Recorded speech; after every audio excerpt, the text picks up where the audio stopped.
Yeah. All right, thank you everyone for attending the Affordable Housing Production Task Force. We'll go ahead and open up our session. Just do you want to offer any remarks for welcome remarks or anything of that nature? So he asked if I wanted to open us up, and I said, no, you got it. And then what does he do? He pushes it right back. Good morning, everyone. This is our fourth meeting. Thank you all for being here today, those of you who are here in person. And of course, thank you all who are out there in Zoom land. We recognize that this is a huge undertaking and a huge amount of time has been put into this process, these recommendations, and we just want to say thank you. We understand the enormity of the task that is at hand. And the fact that you all keep showing up and continue to provide, robust recommendations and feedback I'm just eternally grateful to you all. I just am. And you being here and out there shows the whole state of Delaware how invested you are in their well-being, in their housing needs, and in their quest to achieve self-actualization as described by Maslow. So thank you. There you go. See, that's why you started off. No! So we also have a tremendous opportunity in front of us to really help shape housing for the next generation, for Delawareans who desperately need a safe, decent place to call home is vitally important. And you guys have been lending your time and your talents and really do appreciate all of that. So we hope that this task force will come with great recommendations, and then we'll be able to take it the next step, either offer up great recommendations legislatively, and then even push down things to the local jurisdictions of where we're hearing some of the where some of the frustration may be as well. So with that, we have the minutes from the last task force. If anybody's had a chance to read them, we'll certainly, I guess we'll do roll call attendance. Sorry about that. Yep, thank you, Kate. Okay, Director Heckles is absent, but we do believe he is on his way. Senator Huxtable, I'm here. Representative Johnson, Present. Senator Hawker, Present. Representative Pulaski, Here. David Edgell, Here. Kimberly Cole, Here. Kevin Spence, Here. Wes Stefanik, Here. Deborah Burgos is absent, Mike Ryman, Here. Jerry Heisler, Here. Karen Speakman, Here. Kevin Smith, Here. Amy Walls, here, Rachel Stucker, here, Sarah Kiefer, here, Preston Shell, Here. Pam Scott. Here. And we have 17 out of 19 members present. We do have quorum. Fantastic. Thank you, Caitlin. With having quorum present, we do have minutes in front of us that we can approve. Anybody make a motion to approve those minutes or make any amendments? Senator, I'd like to make an amendment if the minutes would reflect that this is Kevin Spence, Executive Director of the Delaware League of Local Governments, was here at that February 6th meeting. Duly noted. I would like to make amendment as well, Okay. or a motion to make an amendment. For the Community Focus Group Subcommittee notes on the last page, the recommendations are not in priority order, but the first recommendation was the highest priority. Okay, we will make that change. However, to reflect that. Yep. All right, so we have two changes. Any other changes? All right, so the motion would then, if someone wants to make it, we'll accept the minutes with the amendments as proposed. I'll make a motion to accept Okay. the minutes. Thank you, Rachel. Do we have a second? All right, all in favor? I think we just do it in not a roll call, but a voice vote. Yeah, all in favor? Aye. Aye. I'm abstaining. I wasn't present. Okay, I wasn't either. all right, so we'll have 2 abstentions and the rest. I'm gonna do 3. This is Kim Cole. I have 3 abstentions because I don't have a copy of the minutes to actually read, so. And Pam Scott will also abstain because I was not present. Still have enough to carry the motion of the minutes, so thank you all, for your honesty and your abstentions. Let's see. I guess we then, Caitlin, there's a task force updates there. So the update for that is all 5 subcommittees have now approved recommendations for the full task force's consideration. Of course, today we'll be hearing from the 3 remaining subcommittee chairs on what their groups passed. The schedule going forward is the full task force will reconvene on March 13th, and if need be, again on March 20th. Those will be the last opportunities for the task force to vote on recommendations to be included in the final report. And HB 30 did pass both chambers. It has not been signed by the governor yet, but I anticipate that will be happening shortly. And so the final report will be submitted to the governor and the General Assembly by April 2nd. Thank you very much. Director Heckles, good to see you. Just want to know he's here for the record. Yes. We'll just then get right into, if you don't mind, if you, yeah, okay. No. We'll just get right into it, because I know we have a healthy agenda. We went through 2 subcommittee meetings or reviews from last meeting, and it took a healthy amount of time. We have 3 this time, hence the longer meeting, and we'll just get right into it. And it looks like Mr. Heisler, you are on deck with your manufactured housing subcommittee. Thank you. Thank you everyone for being here and listening to manufactured housing. It's been a controversial issue in the state of Delaware for about the last 40 years. I want to just go over, highlight some facts, take about 5 minutes. I'm going to try to keep it 5 minutes, give you a little actual framework. And we have a total of 29 possible recommendations, of which 27 were supported. I'm just going to highlight them rather than get into detail on them, and then if you want to discuss them further, we can. I think the 4 basic facts for manufactured housing today are: 1, there's been no new communities since the 1990s. 2, in the last 10 years or so, about 6,800 homes have been taken out of service, so to speak, and converted to other uses, or have been lots remaining vacant. Over the last 10 years, roughly 14 communities have been changed in use. New occurrence through the whole state versus just in the resort area has been gentrification pressures. Since COVID, there's been such a demand for housing, especially affordable housing. We've seen the price of used homes in manufactured home communities go up by a factor of 5 or 6-fold. I'm not talking 5 or 6%, I'm talking fold. So a $5,000 single wide that was available during COVID now selling for $30,000, $40,000, $50,000. The pressures are dramatic. And what that does, it pushes the opportunity for people who could buy a $5,000 3-bedroom home, maybe not in great condition, but adequate condition. They've lost that opportunity. So we're seeing that more and more. We've seen the price of double wides, that's a unit roughly 28 by 40 or so. We've seen those prices, used homes were $20,000, $25,000. They're now $80,000 or $100,000. I'm not talking about the resort areas. I'm talking about normal Newcastle County, Kent, and Western Sussex. Next slide, please. Are those for homes that could otherwise be moved, or are they kind of for homes that more or less need to stay on whatever lot they're in right now? Some could be moved. The characteristic of a manufactured home is it's chattel, so it tends to appreciate in value really quickly. Not quickly, but over a short period of time. So a 1980 home is going to be valued pretty close to a 1995 home.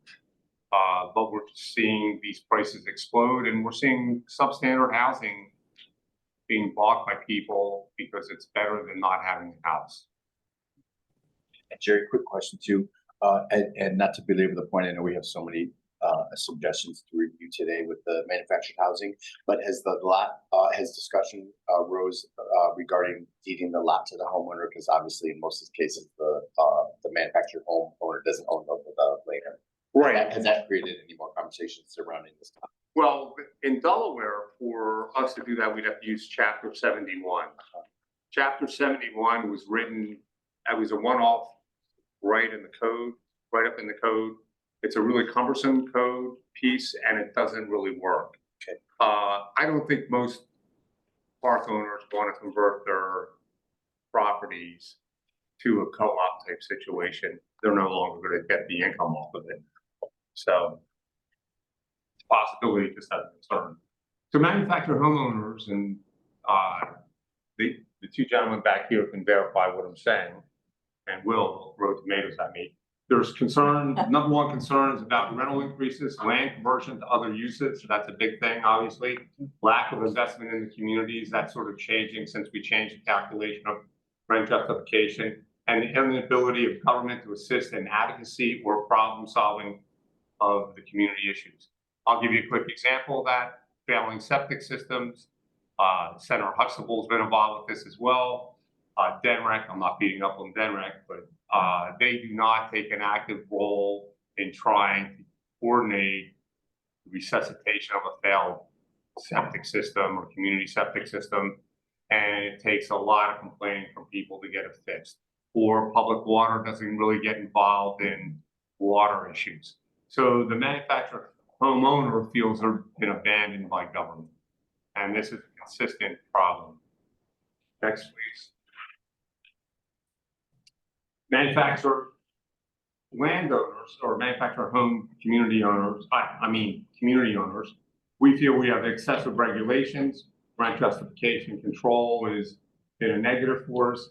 And also there's a negative perception of how we're managing communities by legislators and homeowners. We're all bad guys. Next, please. Manufactured housing tensions, I call this. So it's rental increases versus landowners going to market rate. Homeowner relationships in a lot of parks, they are good, but then there's a couple national firms, predominantly national, they're very aggressive with homeowners and their rights, and it's a continuing problem. Continue rewriting and expansion of laws versus a stable operating environment. Difficulty in obtaining new land sites or land due to land costs and local objections. I did one of the last rezonings in Newcastle County. It was a brain damaging experience and I got personally threatened as well. And that was back in the 80s. I would hate to see what it is today. Different interpretation of what affordable housing is and who is responsible for providing relief. That is probably, I believe, one of the crystal and most fundamental questions we have to answer. Who is responsible for affordable housing? Right now, the legislature believes the park owners are responsible for affordable housing, and we have rent control and rental assistance programs. Private capital, that really our responsibility. And what that has done is shut down the investment in new parks. So we have to see how we're going to provide incentives or disincentives. And financing of new communities, it's gotten more difficult because of the uncertainty, but homeowners have a bigger problem with financing. It's chattel, and their interest rate is usually double. That's a big problem, or more. Next slide, please. Primary questions: how to sustain and expand communities, definition of affordable housing, who is responsible for the burden. Sorry, just a quick question on Yeah. chattel. Can you remind me where the line is?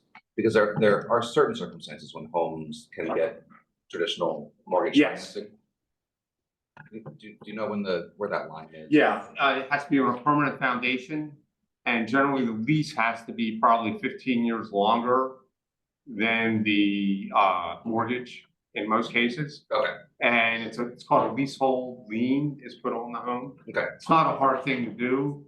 It's just not done in Delaware very much. And after, Where the home is owned, like perhaps. Right. Okay. but what happened after 08, the 08 recession, 09 recession, leasehold liens went out of favor. They're back in case. It could, Baywood is a good example of that. Tunnels community. not that part, but another section does have leasehold lien. There, you can get them, you just have to write the right lease. Foundation and the term of the lease essentially. Foundation and term of the lease. And you abandon the DMV title and then get a recorded title.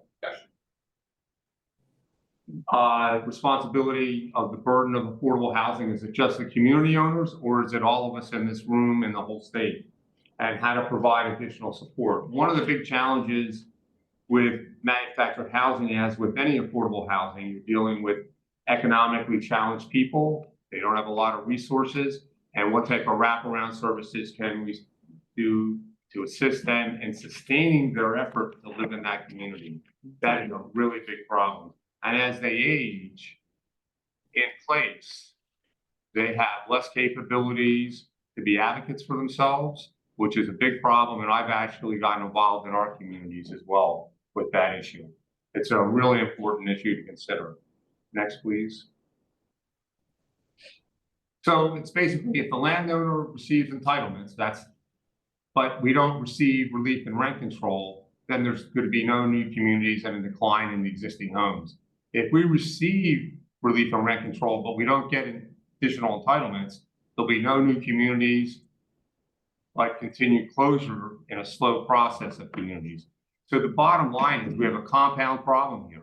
We have a disincentives, and if we don't match them off properly, we're not going to solve the problem. But the underlying problem here overall is gentrification, which is something we can't really address directly legislatively. And how do we manage that to protect the affordable resources in place? Yes, ma'am. Just question, when you say landowner entitlements, can you just define that for me? Better zoning, access, and I'll discuss that in one of our proposals. But just to give you, for instance, when the original UDC was passed, shows you how old I am, and 97, 98, they originally wanted a 600-foot buffer around the manufactured home district. 600-foot deep is pretty thick. Yeah. They dropped it down to 200 feet. Well, that's still pretty deep. Housing, for gosh sakes.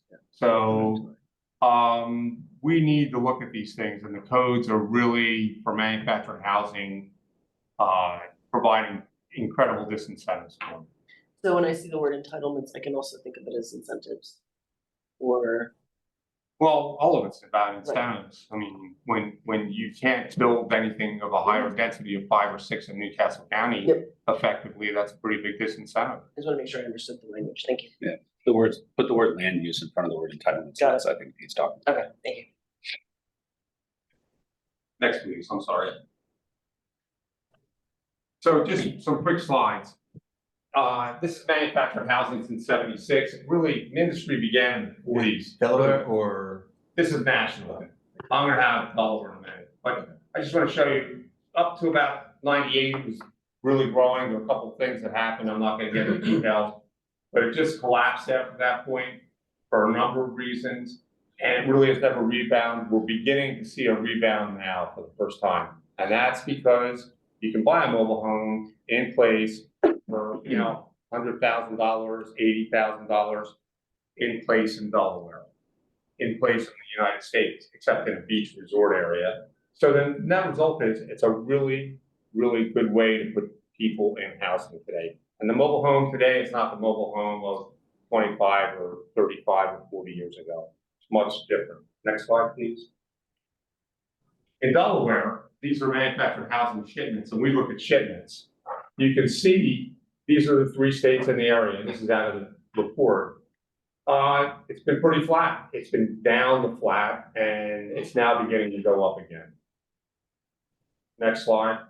I don't want to dwell too much on this stuff. This is the share of housing, of manufactured housing in different areas of our state, and it's been declining, and that makes sense because we haven't had any new parks. And as a percentage of overall housing growth, it's going to continue to shrink. The sad part is it's a really effective way to produce more housing, but there's a problem with that is you need inexpensive land to do it. Next slide. This is showing you the concentration of manufactured housing. Originally, the parks were all built primarily before the nineties. And as a result, if they are near an urban area, which they aren't in the north or in Dover or so on, they existed there because that was rural, more rural when they were developed. And a lot of parks were developed in the fifties and sixties, actually, and early seventies. Now, if it happens, it has to be outside of those areas, and that's a question of infrastructure. Next. This is the concept, this is the actual location of the parks in Delaware. They're about 200 or so. And the concentration down in Sussex County that you see is primarily in the Long Neck area and that area, and those parks were developed back in the 60s. Some of them. Next, please. That's it. All right.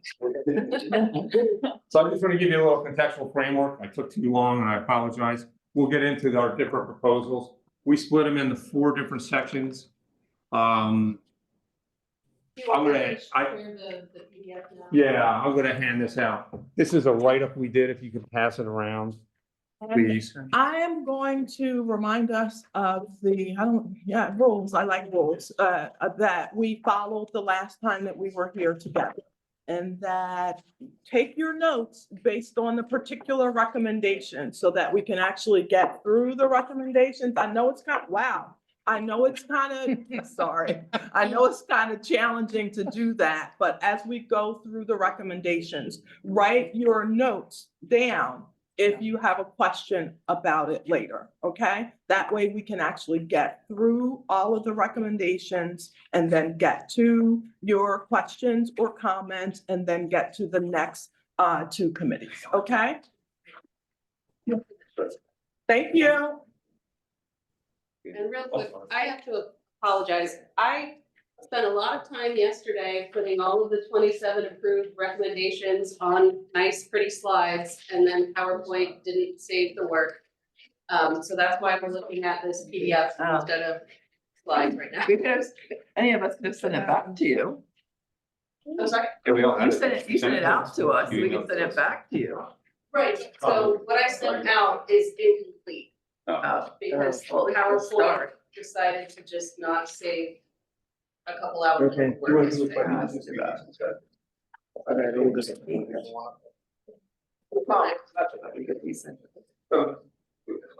We split them into 4 different appendices. We're gonna go to Appendix A, which is about halfway in the back. So this is our right in detail. Just trying to read 2 other subcommittees as well. I know, I'm gonna go through this really quickly. All right. I just sort of grabbed some explaining something. Information. My presentation will not be nearly as extravagant, so. I can look over. I yield my time. I can look over that. Yeah. Yeah, well, So where's the next recommendation? They start the next day. 1 through 60. It's like you'll find a page like this. Correct, it looks like that's Appendix A. So what we did was we just tried to have 5 basic questions. What is the nature of the proposed legislation? Why the legislation is necessary? What positive effect it will have? Where will it reside in the code? And how will it be implemented? I'm just going to describe what the proposal is. There were only 2 proposals that didn't get full support of the committee. Doesn't mean they were against it. They just needed more conversation in most cases, or didn't rise to the nature of a priority. One of them, though, is really important. So let's talk about the first one, chattel versus real property. Right now, manufactured housing is considered chattel. We can convert that to, in most cases, to real property. There may be a problem with pre-HUD units, which I think there are. I don't know what chattel is. Chattel, the car. Something that's mobile. Personal property. It's not any personal property. And the net result is when someone goes to finance chattel, it's usually a 20-year, not a 30-year term, and the interest rate is double to triple, depending on the credit rating. So the committee supported that. Next one would be home improvement grants for HVAC exterior and items like that. Right now, home improvement grants for manufactured housing, there are none really. I'm sorry, I'm really confused. This is different than what we have in here. So is this further in? We're not looking at the. Appendix A. It's not. Okay. They want to create the same as A1, 2.4. They just go I to should see the title one at all. right here. All right. So are we gonna vote on these as we go through them, or do you wanna go through them all and then we'll just kind Just of? go through them all and then real quickly, like, they don't want me to talk to them. Yeah, so we're gonna go, They want to muscle me. as what we did last time, we went through them all, and then if you had questions, we went back, to read. Take notes as we're reviewing. So this is 1.4. This is to allow eligibility or set up a program for manufactured housing for home improvement grants, HVAC, exterior roofing and siding. In a lot of cases, I know this for a fact, a number of manufactured homes do not have working, forget air conditioning, I would say 70% of the homes don't have air conditioning, or at least 50% in most parts. And a lot of that air conditioning doesn't work. They don't have the money to keep it in good repair. So the next question is, what about heat? There are a lot of people who are using kerosene heaters or electric heat to heat their home. And they do have a heater that works or did work, it just isn't serviced and doesn't work. So we need to be able to start getting them grants for heating. They're not aware of a number of these programs, but for these grants for HVAC, exterior roofing and siding, there are no grants that are available for manufactured housing. So why are we interested in this aspect of, chattel or grants for existing homes? The reason is it'll allow people to stay in the communities, and if we have declining communities, we have declining affordable housing stock. We want to protect that part of the aspect of the housing stock. So we have a little section on that. The next question would be establishing a voucher program for manufactured housing, which is 1.07. Right now, there is quote unquote a voucher program. It just doesn't really work very well for manufactured housing, and people can wait 5 and 7 years to get on it. I don't know, I have 1,000 people for families in my communities, and fact is, not one of them is on any voucher program, or has ever applied to the best of my knowledge. Are yours higher end communities though? Pardon? Are yours higher end? No, they're not. They're very working people communities and older people. I have people that only make $1,200, $1,400 a month, but off of Social Security living in there. So it's really critical we get some type of voucher program established for people in manufactured housing. And that goes for any expansion that would occur. The next one, I'm moving quick enough. Voucher information for manufactured homeowners. It's great to have a program, it's 8.110, but you have to get the information out there. And that's really critical. A lot of times there are a number of programs out there and people aren't aware of. So it's, Go ahead. Can I ask what the amount of the voucher would be? That's going to be determined by the state. We decided, our bigger division is residential housing rentals. And we just had somebody come in, we wanted to participate in the voucher program a year early, so I could give feedback to Senator Lockman about what was really going on and what they're gonna do in the next couple of weeks. So we started doing vouchers in December of last year. And I was stunned by the amount of voucher. We have somebody going into St. Andrews, which is an upper end community. We rent stuff for $3,000 plus there. And we have somebody going in a townhome there with a $2,500 voucher. I was like stunned. That's a big voucher amount for them. Per month? It's not a year, per month. Oh, wow. Yeah, I said wow too. I said more than wow. That should give us 5 vouchers amongst 5 households. members, I'm going to bring us back to Thank you. center. That is what I do. I like rules. All right, so I'm gonna do that. We are going to refrain from asking any additional questions until Jerry has the opportunity to go through I'll all. focus. Yes, I will help you, Jerry. I know you will. So the next one is tie down grants for manufactured housing. Tie down grants would be a new program, and I think it would be the first one in the United States. A tie down, we have a manufactured home, it sits on blocks typically, and a lot of homes prior to 2005, even though it was in the instructions, they weren't tied down properly or at all. When Hurricane Andrew came along in '92, when manufactured homes down in Homestead actually became missiles when they were blown off the foundation. Homestead, Florida. Florida, I'm sorry, and they damaged a lot of property and the units were total loss. A number of them had tie-ins, not all of them, but a number of them, they would have been saved and not as damaged at all or damaged other property. Well, one of the reasons we found out that you need tie downs is to be eligible for vouchers under the federal program. And so a lot of people would like to apply for vouchers and they can't or won't be able to because they don't have a tie down. A tie down costs anywhere from $800 to about $1,200, depending on the type of home. So a person who's in a lower, more economically challenged income level is not going to have the $800. So my idea was that be able to have $1 million a year or $500,000 a year, we would allow people to apply for them and get them eligible to apply for grants. I think that's it. Plus, it has a second offsetting aspect, which is the home is now safer since it's tied down and won't create other damage in the community if a big wind comes up. Next one. Next one, please. All right. The next 10-year tax abatement on new manufactured homeowners at less than 40% median income level. So this is exactly what it says. You would get a 10-year tax abatement, real estate tax abatement, if you were in a less than 40% median income.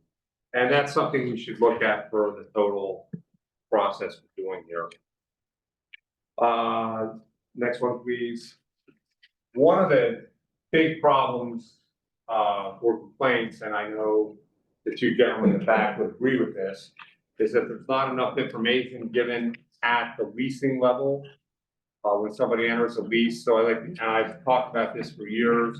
They get a 10-minute presentation set up for new homeowners of manufactured homes where they would understand what they're getting into and also provide what their rights are. Because not knowing what their rights are a big problem in manufactured home living. This is a technical, and these are all to help out existing or future community tenant relationships. Another technical aspect would be the next one is the petition for receivership. Right now, we have to go into JP court if a park needs to go into receivership, which hasn't happened to my memory at all, but it's talked about more and more. And there may be a reason to do it off and on. And the Chancery Court is more suited for this type of action. It's a quicker court to do things in, and it handles projects that are economically of manufactured home park valuations. And I think it's a more appropriate court. I provided some draft language in back of that request. The next one is something I just thought off the top of my head, a solar farm subsidization for manufactured home residents. This would make them more sustainable and put them in a situation where they would be saving money and have stable electric rates, which is what is on everybody's mind now. So here we are helping people directly who are some of the most affected in the state by these increased electric rates. First time home buyer program. The big acquisition in a manufactured home is the home itself. And there is no first time home buyer program for manufactured homes, but we have it for regular homeowners. So I think we need to provide equitableness there. Yeah, appendix B. Landowner community management education. To go forward, I think it's really important we have continuing education for the landlord as well as the tenants. But, the landlords need, like they do for, I think we need also for apartments, we need continuing education for them to make sure they understand their responsibilities and what they need to do. This is going to the fact of making a better industry and making it work for everybody. And we hear there's just a lot of problems with lower income rentals of any type, manufactured housing or not. The next one, 108, has been something I talked to actually Senator Huxtable about, and Oh, no. this would be something for apartments as well, to protect the housing stock. In light of the Adams Street debacle, every 10 years, you would have to get a property assessment report and it would go and file with the DOJ. And if you had any shortfalls, you have to fix it in 6 months. For manufactured housing, this is really critical. Roads aren't as much of a problem as septic and water that's private. And we have a number of failures out there and they've been neglected getting them fixed. So every 5 years, you would have to do septic and the water evaluation. Proposed laws in the back as well.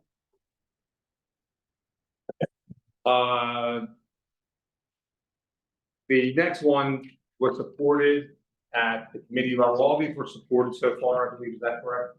Yes. The next one was supported as well. Grandfather existing homeowners to the current rent control structure and rental assistance program.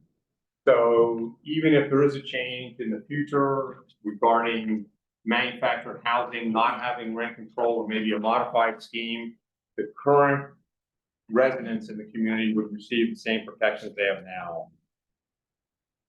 And that was supported by the committee. The next one, A113, was a twofer, I'm gonna have Mimi, all right, she'd speak in a minute. Was a mixed vote, 2 supported it, 2 were against it, and 3 abstained. This is about not subjecting future communities to the current rent control law.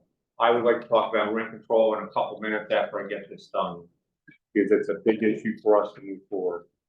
So this was not supported as a priority at the committee hearing. Okay, 125 will be here. Correct. 125 did not get enough votes to pass. All right, 125 was not supported as a priority. Educating owners about rural grant programs to rehabilitate and revitalize private sewer and water system. One of the problem is a lot of parks were built back in the 50s and 60s and have community septic, private water, and they don't know about that program, and yet their current water and sewer deficient. And DENREC does not have a inspection program, which they need to have. Next. This was not supported by the committee? Yeah. Well, it's not voted against, it just wasn't supported as a priority. Tax credits for subsidization of renters who are below the 40% median incomes. So the idea is to create a tax credit program to help subsidize, obviously renters below that level. Now we're talking about entitlement. We did have if you go on the very back page of this, I provided a bibliography of academic papers and some current papers regarding manufactured housing and the entitlement problem.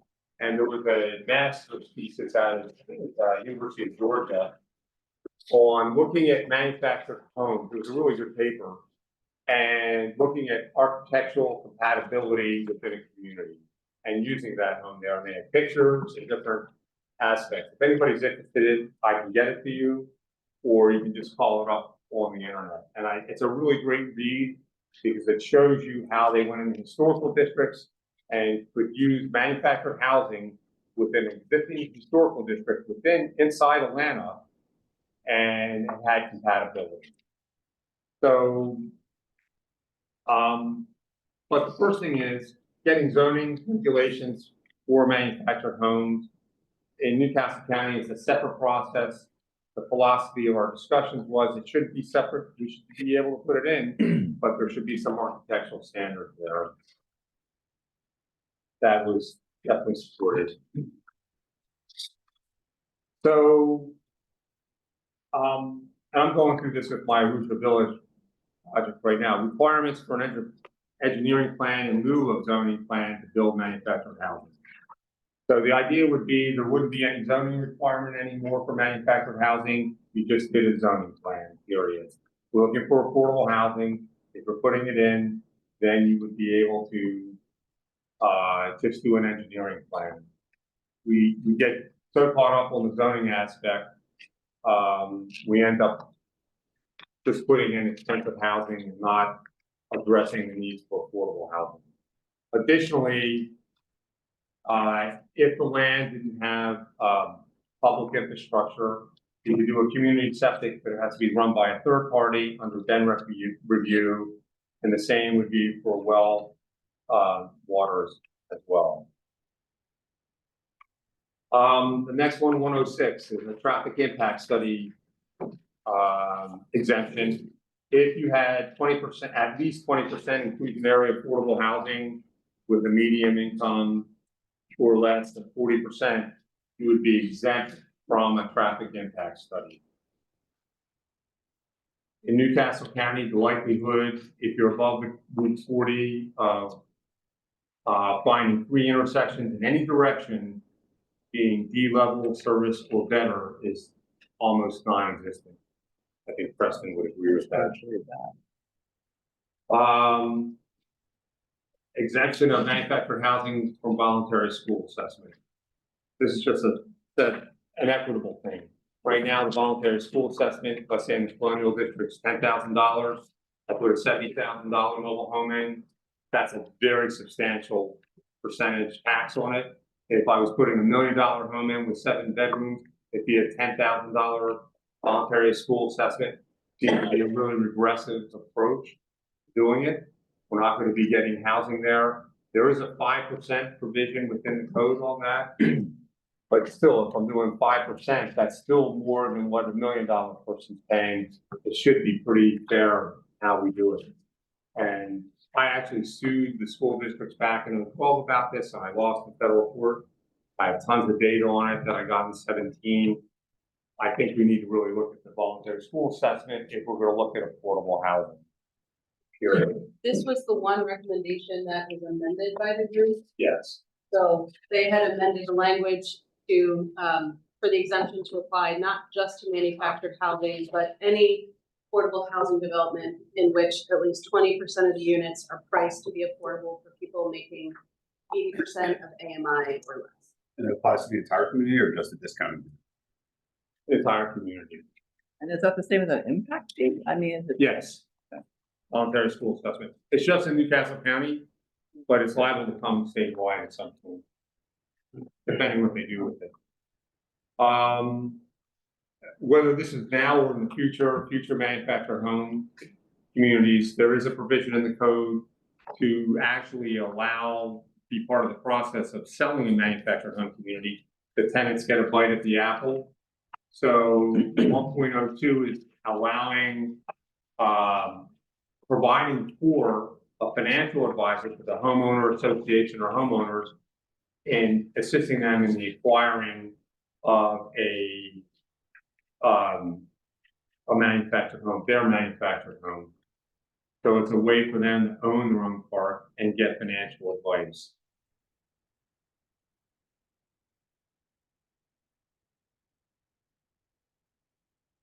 All right. I may get pushed back from the legislature for the next one. Creation of a manufactured housing advisory committee. So there'll be some legislators on it, but there also would be the Attorney General, Delaware State Housing, Delaware Manufactured Housing Relocation. You can read the rest of it. This models after the old PAC committee that we used to have in planning in Newcastle County. The whole idea here is to have a stable forum for residents and homeowners to complain if there is a complaint and get these agencies to act on their behalf. Because right now, when homeowners go in to complain to an agency, they typically get the door shut in their face. Am I correct? Yes. All right. Yeah, right. So also, next 101 is the state financial assistance for homeowner and homeowner associations for acquiring their community. Maybe there could be some equity assisted and paid back with that, for that acquisition help. Actually, Fred Neal was against that. Everybody else supported it. So this is what they may be against next. I would like to see in here this become a formal committee to some extent. And all bills actually come through here. That's not in here, but a quarterly legislative committee for affordable housing, listen to manufactured housing and homeowners concerns. And we would be able to come here and talk about problems. But I'd like to actually have that broadened up. And actually, Fred Neal was a pretty big help on this committee. And we've actually debated for years. But he brought one thing up, and that was about gentrification and the problems with it right now. And how manufactured housing is running the other direction in providing affordable housing. Because everybody's running in to buy it, but they're not really in the lower income. So I think one of the few ways we're going to see more manufactured housing used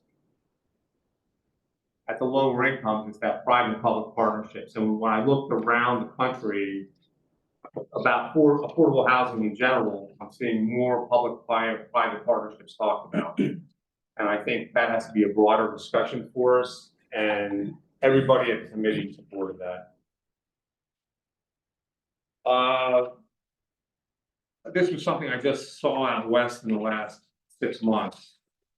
Impresses me. I've actually seen it driving around. The use of RVs is becoming a bigger and bigger thing. If you have a kitchen, you have a working toilet, you have working plumbing and HVAC in a unit, and it's a little RV on the back of a pickup, that's classified under the federal government as an habitable unit. In some states, they're allowing that to be permanent housing now. And it's a really inexpensive way to house people. So the question is that something we want to look at, and there should be a study group on it? Gee, I'm almost done, you guys have to be excited. The last one is private-public partnership to change perception of manufactured housing. One of the big problems continually cited is the perception of manufactured housing. And First State Manufactured Housing Organization, along with the state and the tenants, we'd be willing to put some money in. Hopefully get some money from the state to try and change perception of it. I'd like to talk about rent control just for a minute. Can I have a couple of minutes more? Please. Very briefly, we still probably have people who want to ask you questions, because this could have been probably a task force all on its own from the amount of product that you created. Well, we appreciate that effort. So very briefly, so we can get into questions. So we have 2 other committees to also report on. We discussed rent control a fair amount, and I'm handing out a paper that was written by the Federal Reserve of St. Louis, not. Sure. Thank you. And basically, there's 3 factors of rent control. The tenants make out great in the beginning. The supply of housing is reduced. This is all documented academically, and I have papers referenced in the back of this that show it. And there's immobility in housing. What I mean is, let's say Preston Shell's my tenant, and he's been living there for 30 years. And all of a sudden he made a lot of money. He's not going to move out because he's got a great deal. And then he's going to let his kids live there. They're actually seeing that in New York City a lot.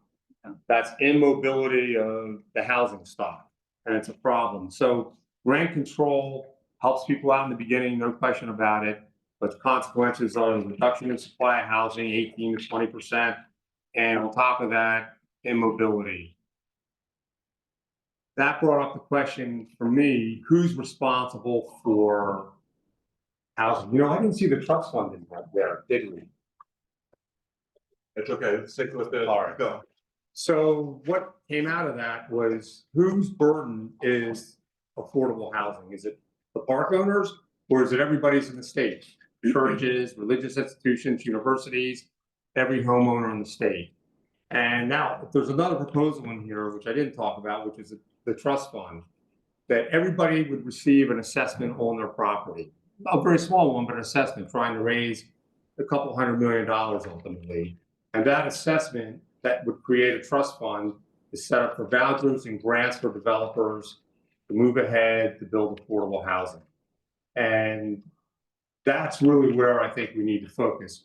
Who is responsible for this problem financially and how are we going to make it work? And I think that's really a problem. Going to rent control, going to, just providing incentives now may not be enough because the price of housing is so far removed from what it takes to build affordable housing. It's really scary. I mean, you start talking, $350,000, $450,000 to build a townhome now.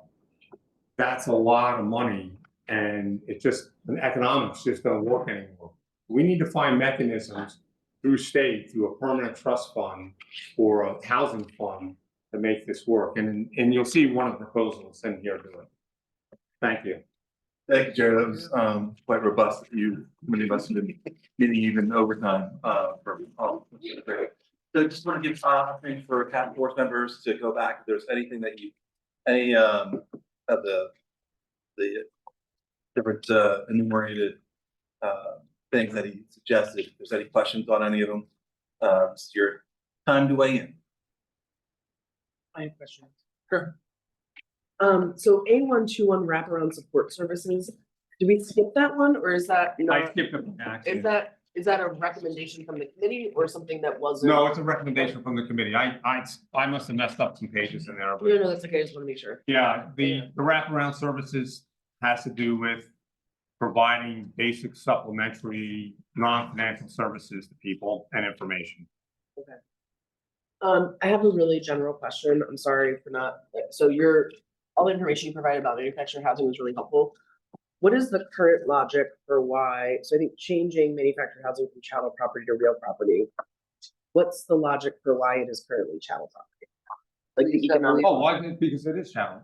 Well, no, I know, but. Okay. It comes I in think on what I wheels. mean is, sorry, what was that? It comes in on wheels. Originally, that's. Right, It's history. right, okay. So I guess but the current logic, is it generally agreed upon that people don't move these things anymore? No, you And move them. Okay, You can move them. It's not done very often. right, We don't like moving 40-year-old homes, but we move 30 and 20-year-old homes all the time. But the lease is a really important component from the mortgage side, right? I mean, if you're thinking about issuing a real estate mortgage, you want to make sure that the asset isn't moved. right. And you also want to make sure that the financing is long-term. And that's where I think the Right, but I long-term. wouldn't do a 40-year lease. Right, so, but when you buy a home, it's a 30-year. Right. And then, so there's some, Okay, and stuff change, right? People lose jobs and that's when you end up in Right. foreclosure. But That's here, better. if you, Mhm. like from year to year, the underlying assumptions of writing a mortgage can change because the lease is year to year. Right. It's complicated to finance through a mortgage, like Right. a standard mortgage, when the asset is movable and Right. the underlying costs are, it's as if like your So- property taxes changed every year dramatically or could change dramatically. I think the mortgage industry would have a hard time adjusting to that. so I think part of what I'm asking, so this is about the A103 is there a way to, versus just changing all manufactured housing to real property, to create a specific program where I, as a manufactured homeowner, and and the park owner have an agreement that this is gonna be like a legal agreement that says this is gonna be here for a certain period of time, that then allows me to access to be considered real property versus just like an across the board. You know what I'm saying? I do, Well, so, that's so the lease, right? it's I think there's a big distinction between property that's owned by a park owner and then what a manufactured house is. Right. Manufactured house, you can, if you have a foundation, you can place it anywhere on land and get a mortgage.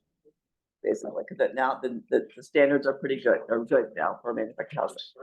You place it on a park-owned property, then the issue becomes this, because it's, you know, then you can get this, then, the only way you can purchase that house is through the, you know, the title process. Okay, and so just At this point, but it could be, there could be some work done with like a community land trust ideas, you know, in terms of it could be, where again, with longer term leases, or it's treated as rental housing. I mean, I think that's. But part of the problem here is if we were, so the first thing is when you do chattel, you do the convert and you got a real mortgage on it, you do have limits of how much you can raise rents to begin with. So that's in there. That's not the problem as much as if the legislature comes in and says you can only raise rents 1% a year, no park owner wants to take that risk for the next 40 years.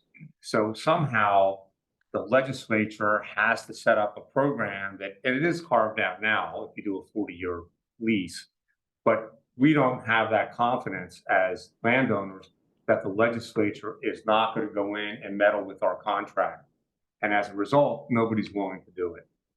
But I think this is an important area to sort of set at the top, right? I mean, when we think of manufactured housing, I think even your recommendations toggle back and forth between manufactured housing as a construction method and sort of the very specific issues around manufactured housing being placed on leased land. I mean, that dynamic is, and so some of this goes back and forth. The zoning, for example, doesn't necessarily speak to the creation of manufactured home communities with the leased land model, so much as manufactured home as a method of construction of the home, right? Well, there are deed restrictions out of focus for one that doesn't allow manufactured homes in it. There's no Yeah, period. Even if I own a plot, they won't let me put manufactured housing Exactly. on it. Right. That to me is how the thing is built. And that's kind of the point I'm making, right? So some of your recommendations are about manufactured housing as a construction method and allowing that and adopting that and embracing it. And then the other part though is dealing with some of the issues inherent with an asset that is placed on leased land. I agree.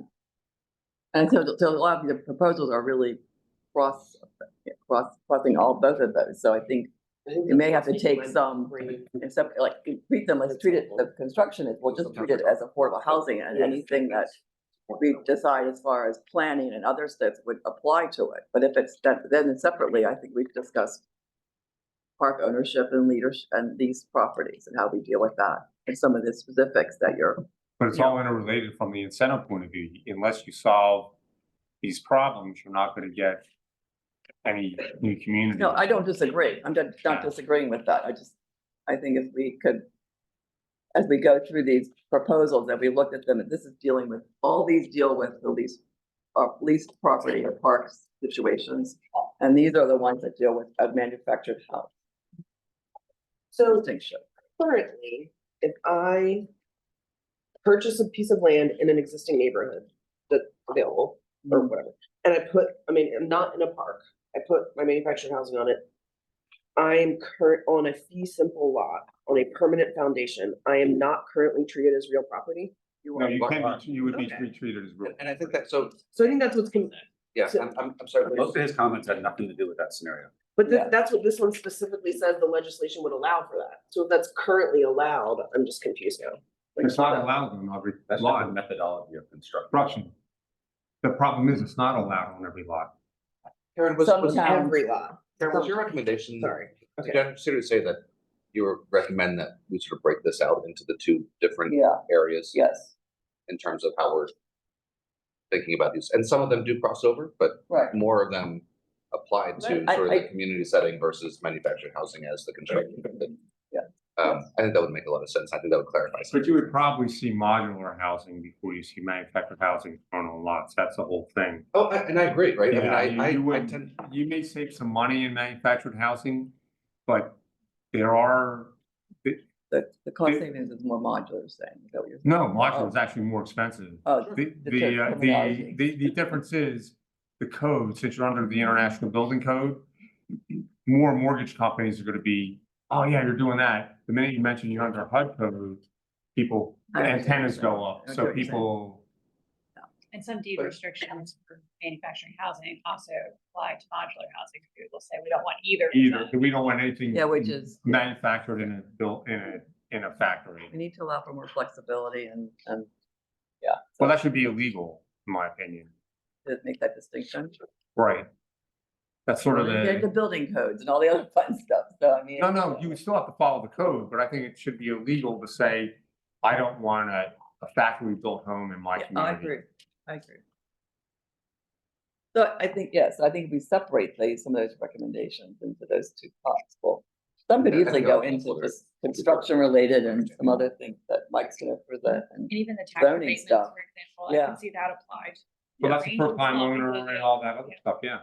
Well, and that was appreciate all the my work. other point. I mean, some of these things some of these recommendations seem to either be Plan B for another recommendation. I mean, so if you fix the chattel mortgage thing, then you wouldn't need a first-time homebuyer chattel assistance program. Well, you would in a mobile home community, Perhaps. yeah, but you wouldn't on a fee simple lot. I mean, I don't. I'll be careful because I'm not sure that I know all of DSHA's mortgage regulations, but I would imagine that if it is considered real estate, we would put a mortgage on a manufactured home. I think what he said is they're not willing to make the concessions necessary as park owners to allow it to be considered real estate. Like you're not gonna sign a 40-year lease with a restriction on rent. No, understood. Right, yeah, Yeah, but again, this goes back to what we were just talking about, right? I mean, The use of manufactured housing on fee simple lots, I think, is going to be much smaller than it would be in a community. The other thing is, why are there manufactured home communities? Because a person can easily or more easily buy the unit versus if they had to buy the unit in land, they would be locked out and have to go to a rental. So we're taking an expensive component of the equation out of their budget, so to speak, and amortizing it, the park owners amortizing it. So that's what's really going on there. And we're not seeing that anymore because a number of reasons, whatever they are.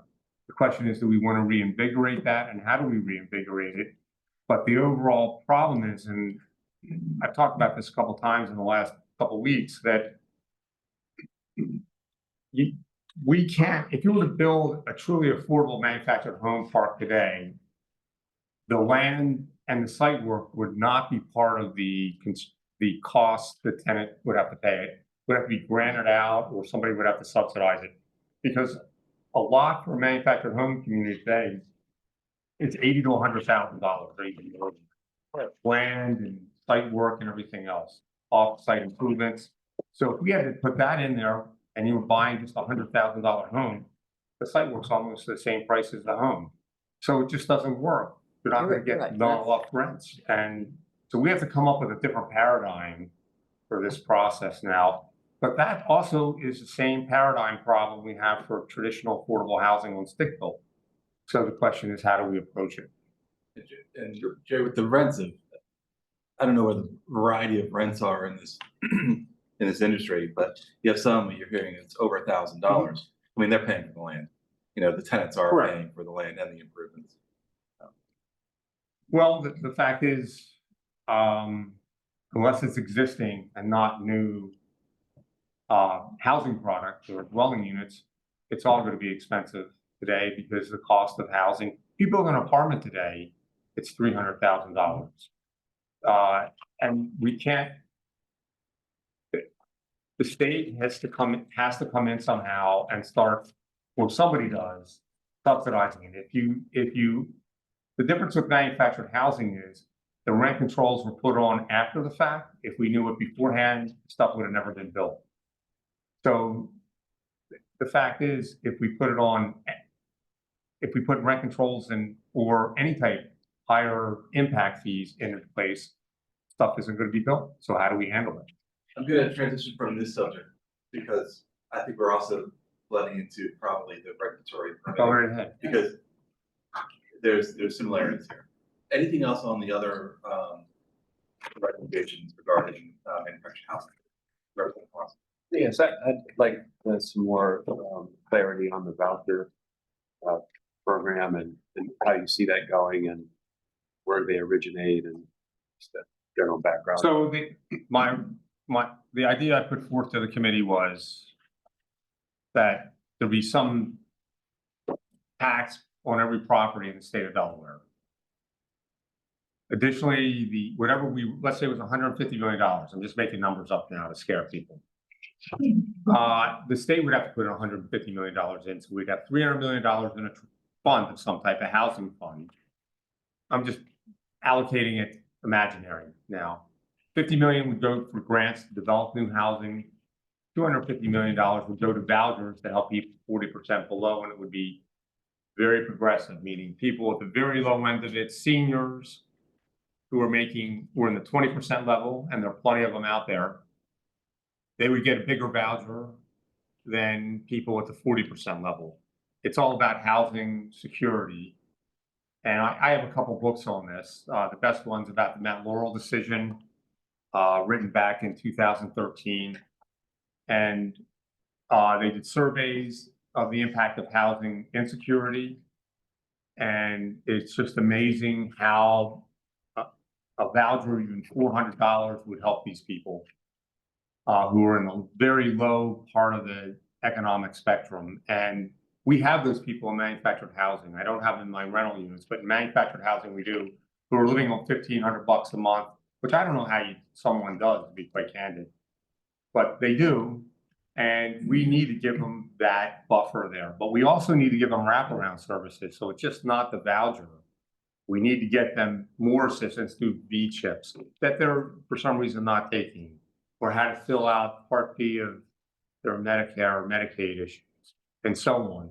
So this has to be a combination issue if we're going to really have an impact on affordable housing, just not, oh, all right, we gave you housing, because the wraparound services are going to make this sustainable. And I know in manufactured housing, and these two gentlemen would agree, if they were to have support from Health and Human Services, if they were to have support just once a year from some tax person going in there and saying, this is what the 1040 is, this is what you do. If they were to have these basic services, it would make a significant and material change in people's lives. But we need to get money, and I believe, and I'm not trying to get out of rent control. That's not the purpose here. We need to have a statewide program where everybody who lives in the state pays something into a fund.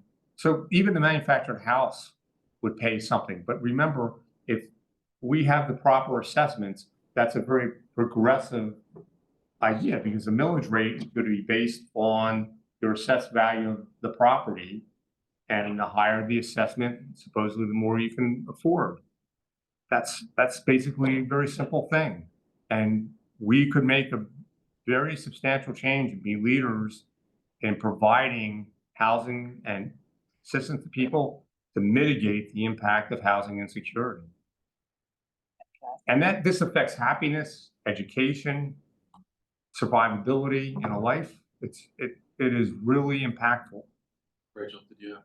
I just had a follow-up. So this specific recommendation, is it a voucher that would go to the manufactured homeowner to help them pay Or their, rent to pay and- what? To Yeah. pay their land rent, or to pay their, is there a specific housing. vision? Is this specific to manufactured housing, this recommendation? Well, I want it for everybody. Okay. It's just not manufactured housing. But then It's for the every, manufactured housing, since would it be for the rent or for their lease or mortgage? Or, for the rent, lease or mortgage, it's really, I look at it as an offset.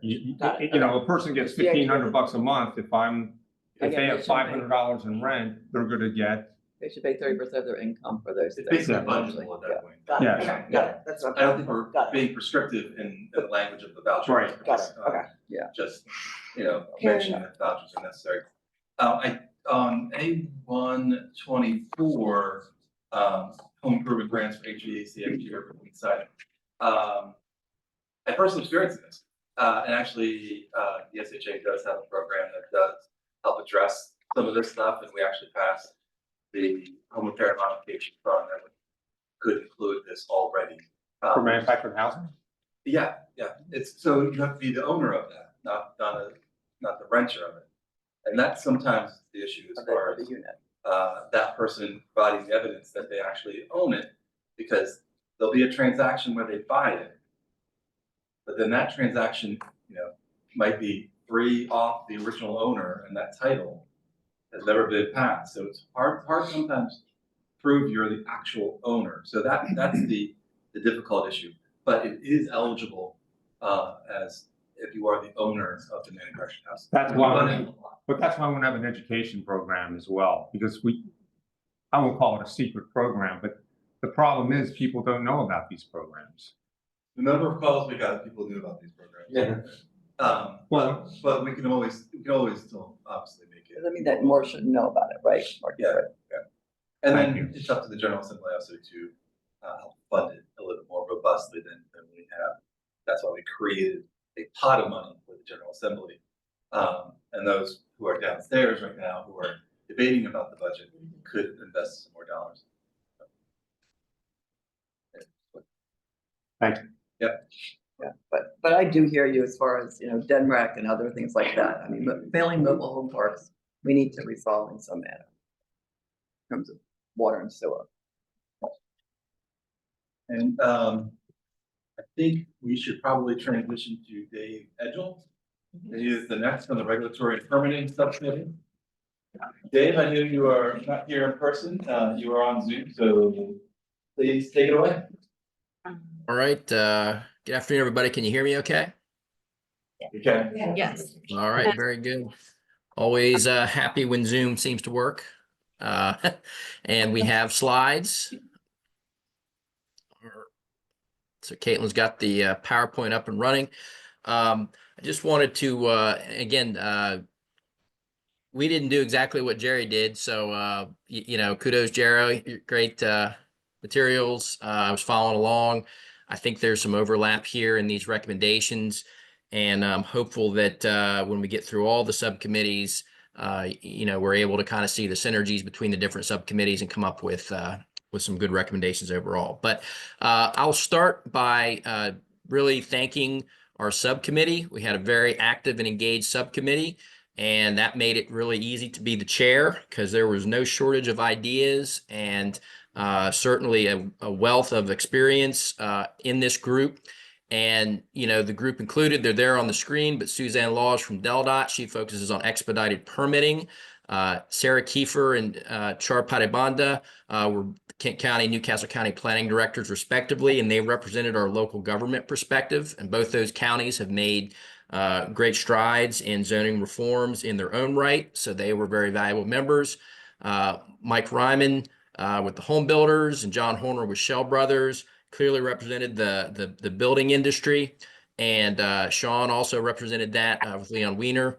And Tracy with Woodlawn, the nonprofit housing, and Michelle Williams. She loves to talk about tiny homes, and that's kind of a lot of the overlap I heard from the previous discussion. The tiny homes and that kind of thing often gets wrapped up in the manufactured housing and all the issues that Jerry was talking about. So with that, we don't have as elaborate of a presentation, but we do have some recommendations which were debated pretty thoroughly and whittled down. My approach was really to take a lot of recommendations and sort of whittle them down into the overall themes. And so I believe we have 8. And Caitlin, if we could have the first one, we'll jump right in and get started. And I will say that Caitlin helped us with a sort of a ranking exercise with the Google survey. And it kind of, I don't think at the very end we voted on a priority. But I think these kind of rolled up into, sort of the general order in which we thought they were important, if that means anything. So with that, I think the first 2 were certainly our tops. I don't know which one would have come out number 1 had we voted, but this one is expand expedited state and local permitting for affordable housing projects. This clearly references the continued frustration, I think, among the for-profit and nonprofit and affordable housing development communities of just how long and involved the process is to get a new project permitted. And we have a lot of, sub bullets under there that I want to go over because they're really important to sort of show the flavor of our conversation. The first one, collaborate with local governments to establish maximum timelines for approvals. We had a lot of talk initially in our initial meetings about sort of the state's role through DelDOT and through DNREC and the conservation districts, the fire marshal, and those types of things. But we also, towards the end of our conversations, realized that, to look at the entire time frame for, from inception to approval, we really have to include the local government's process in that as well. So how does the state permitting process sort of integrate with the local government process? And it really, does very little good to expedite a state approval process if the local government's going to take a year and a half or 2 years to make their decision on a project. So it was acknowledgement, I think, that we need to work together with the local governments on this issue if it's going to be successful. The second bullet point, I understand we're taking questions at the end, so I'll just keep on going unless I get stopped by one of the chairs. The second bullet point, expand the use of expedited reviews for affordable housing projects through DelDOT. We learned through Suzanne that DelDOT currently does have a process for expedited reviews, that affordable housing projects are eligible for that, but that the local government has to request it, from what we understand. And, the idea is why don't we use that more often? That seems like a great opportunity. So we can sort of leverage that. The next bullet point, we talked about, there's a current pay for review process in both DelDOT and in some of the conservation districts. And the concept there is that, the agency itself is backed up with a lot of different projects, and your project may be at the bottom of the pile, but if you want to move forward in the queue, you can pay for another engineering firm to review it, and then the agency would then look at that and give your approval in a quicker, more predictable time frame. And that's sort of been piloted. It's in use now, and really the idea is to expand it and for affordable housing. And the second little bullet point under there is, there was concern from the pay part of the process, if it's a truly affordable housing project, at or below 60% AMI, perhaps there could be some waivers so we could get the benefit from it, but really not impact the project bottom line as much, because those things are, obviously very important to keep that more affordable. So there's that one. The next bullet point, utilize transportation improvement districts expedited process. For those of you unfamiliar, the Department of Transportation has a program called Transportation Improvement Districts. It's a geographic area identified with sort of a master traffic impact study that identifies all the improvements needed, and a program by which the developers in that area bypass the TIS process, which I think we've probably heard a number of times. It's a real time-consuming process, an expensive process, and instead they pay DelDOT a fee per trip, and it really, is transparent, it's predictable, and it really removes a long time constraint. And the idea here is, if we really want to, we can talk about expedited permitting through DelDOT all we want, but really sort of the gold standard is find a project in one of these districts. And there are, I believe, 14 overall proposed. I forget how many are actually in place, but not as many as many of our people on our committee would like. But it's a project that that DelDOT has now that we can utilize for affordable housing. Next bullet point, I think we should have put that up if we were doing this again, would have put that up with the bullet point before that. Again, this pay per review for stormwater permits is kind of that same theme. And then the last bullet point is a really important point. This used to be a separate recommendation, and we ended up putting it here because at the end of the day, what we're saying is, if we're going to have a special class of expedited permitting for affordable housing projects, we really need to define what we mean by that. And there was a lot of back and forth about affordable housing definitions and what percent of AMI and what the HUD definition is for the low-income housing tax credit program. But the bottom line is, if we have this program for state and local permitting, what's the criteria? How many affordable housing units or what percentage of affordable housing units should be, in that development? And how do we know it's one that deserves this special review? And we did not get to the point of saying, what percentage that is or what the definition might be. I think in the previous presentation, I think one of the recommendations had, if 20% affordable housing, it qualifies for this. That's the kind of conversation I think we can have as a larger task force. So with that, that's recommendation 1. And I'm not going to take questions till the end. So this recommendation number 2 is to me as important of a one. It was sort of the top thing we talked about. This is our zoning reform recommendation. And again, we had some representation from the 2 county governments.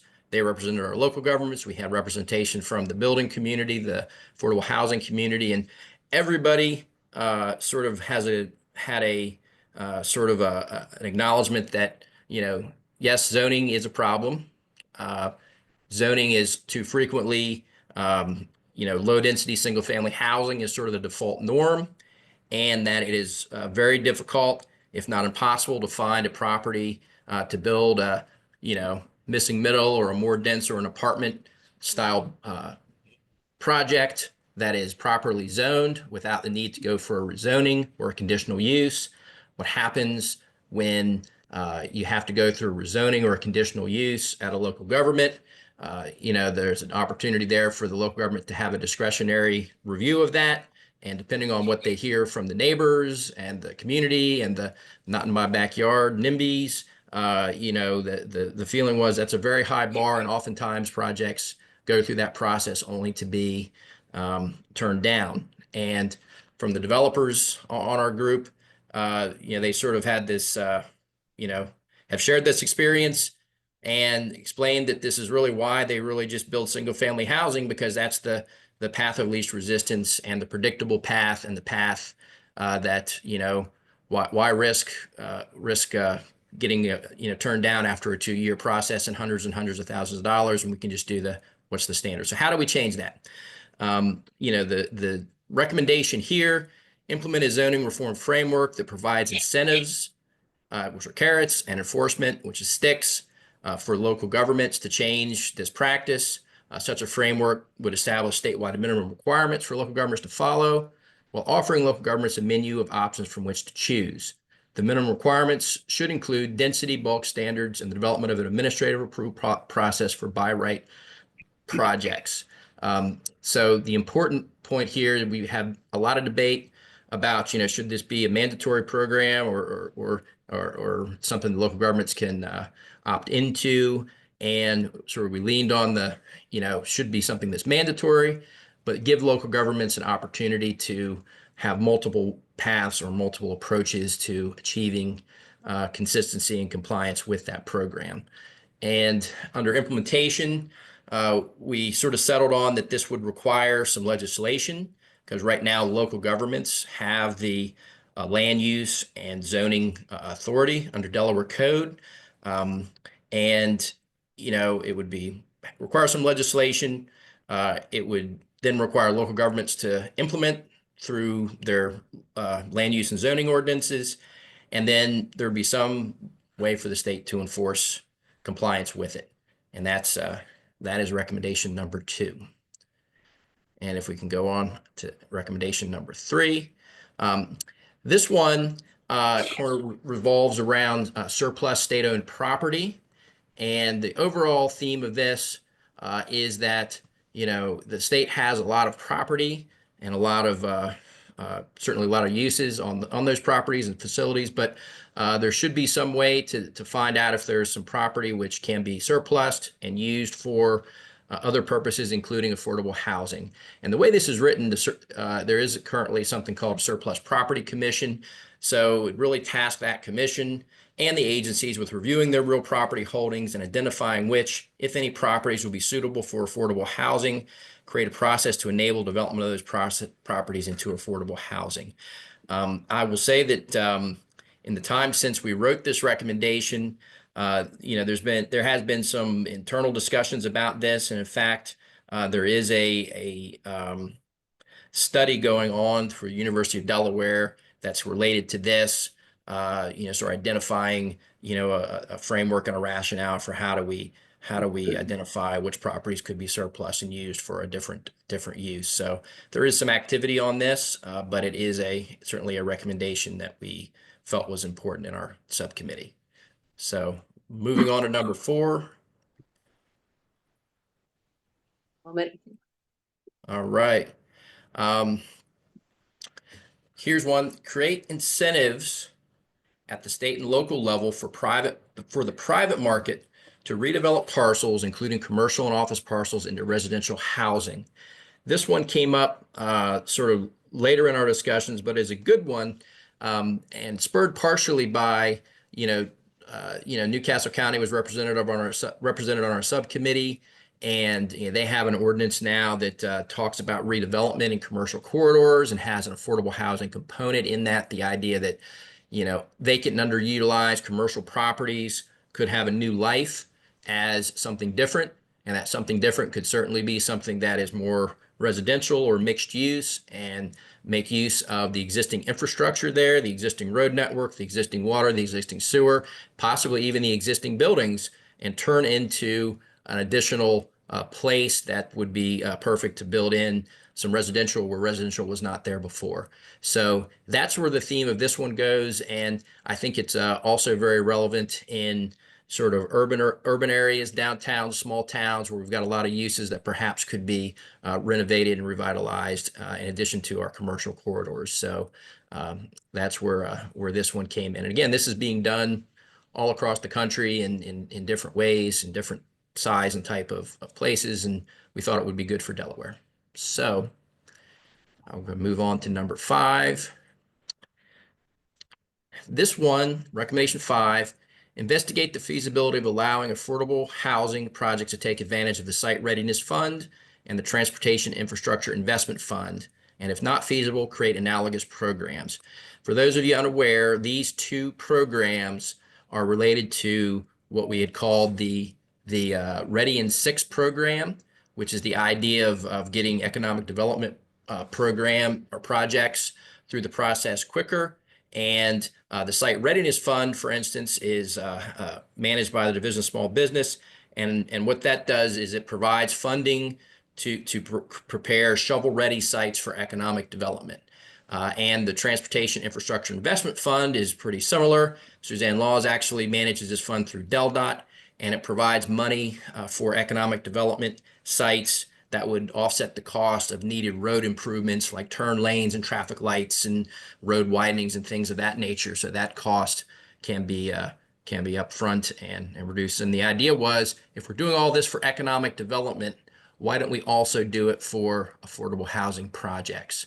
And Suzanne brought up, she was very vocal about these 2 programs maybe written in a way that's it's going to take some legislation or some other tweaking, and maybe different programs might be needed based on the way they're administered. But we thought that the concept was very good to be applied to affordable housing projects regardless. So move on to number 6. Recommendation 6, adopt a statewide building code and a statewide energy code so that there is consistency across all jurisdictions. Additionally, establish a redevelopment code that is less onerous and costly for developers who are renovating existing structures. 2 parts here, same theme, but the whole theme being that there are 60 different versions of building codes that are out there. They're kind of the same code but different years and different requirements. And if we could make it consistent across the state, it would lead to some efficiencies. And that redevelopment code really would help in these redevelopment of existing structures, as we mentioned in another recommendation, and also in downtowns and other things. So that, again, that would be good for that one. So moving on, Here's one that I got tagged with, willingly. State should create a pilot program in our Office of State Planning Coordination to assist local governments and other stakeholders in developing master plans, particularly to implement the affordable housing elements of their comprehensive plans. The pilot should include sufficient funding and resources to ensure that OSPC has the capacity to provide or contract out for technical assistance to local governments. Theme here is that local governments are going to need some help and some resources in order to implement these changes that we're talking about, particularly if we talk about zoning reform.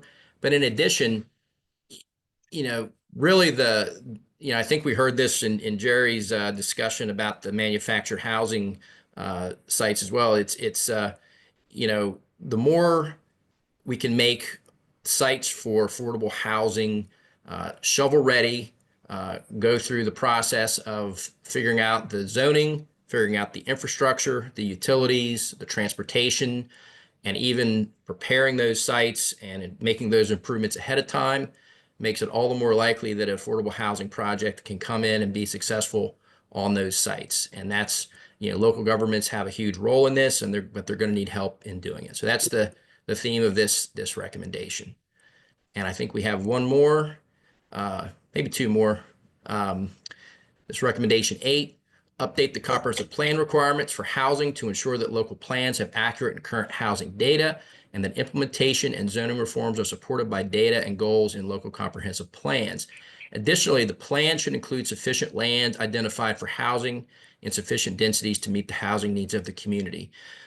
This is an important one, and that last part is something that the subcommittee felt very strongly about, which is, the comprehensive plans, if you read them, they have goals and objectives, and they talk about policies that the local government is going to enact and follow, and they talk about housing and the need for housing in positive ways, but they don't always go to the level of identifying how much land in their community is available for new housing, at what densities, and and what the needs are for housing. And that's really what this recommendation is asking local governments to do through their comprehensive plans. That would require some more guidelines and requirements for the local governments. But again, it is our recommendation for that. And is that the last one, Caitlin? Do we have one more? That's the last one. That's the last one. Okay.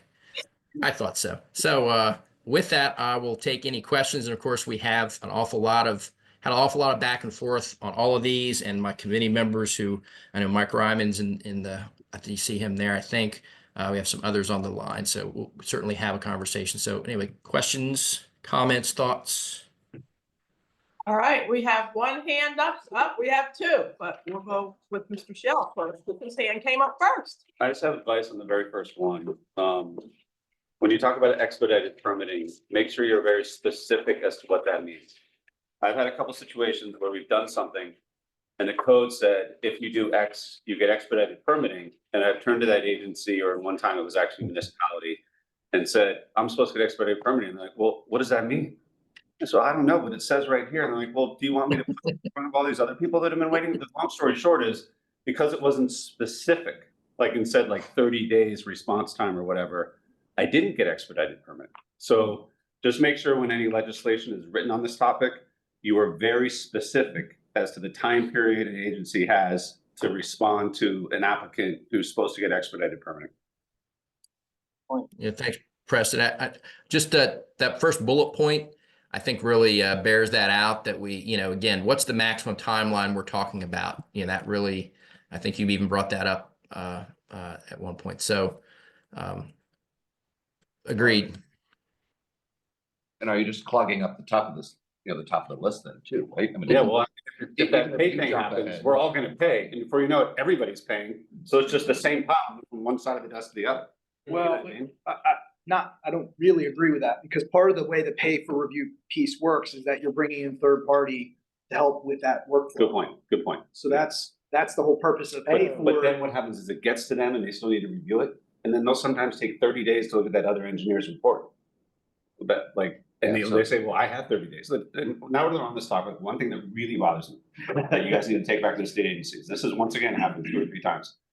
I've called, there'll be one comment left. It'll be like, oh, change that number from 30 feet to 32 feet. you'll make the change, send it back, and then you won't hear from the agency. They're like, well, literally, well, I haven't had time to review it, Mr. Shell. It's literally a single number. And then what sometimes happens is you'll call them and he said, the email is written, it's done, but I'm not gonna send it until 30 days or 60 days. And I'll say, well, why not? They say, well, because I have 60 days. And I said, well, hold on, that's the max time period you have. Where are the codes that say you have to send it on the 60th day? And the guy's like, well, that's just what we do. Like that type of culture has to change at the state agencies because that is just not helping anyone. And I'm not gonna throw that one agency under the bus, but I'm dying to. But I think your point is, the larger one is sort of capacity and making sure that whatever new system is created doesn't just clog itself up. Yeah, And become as. if it is specific, they do respond to specificity. So if it does say, if you don't respond within 30 days, the developer's allowed to proceed as if the project has been approved or as if their application has been approved, that gets action. So if that's in the new legislation, that will work. I saw Jerry had his hand up for a question or comment. Then after Jerry, we're gonna go directly over to the other side of the table. Couple observations. One, I always find these timelines pretty interesting because they're never observed.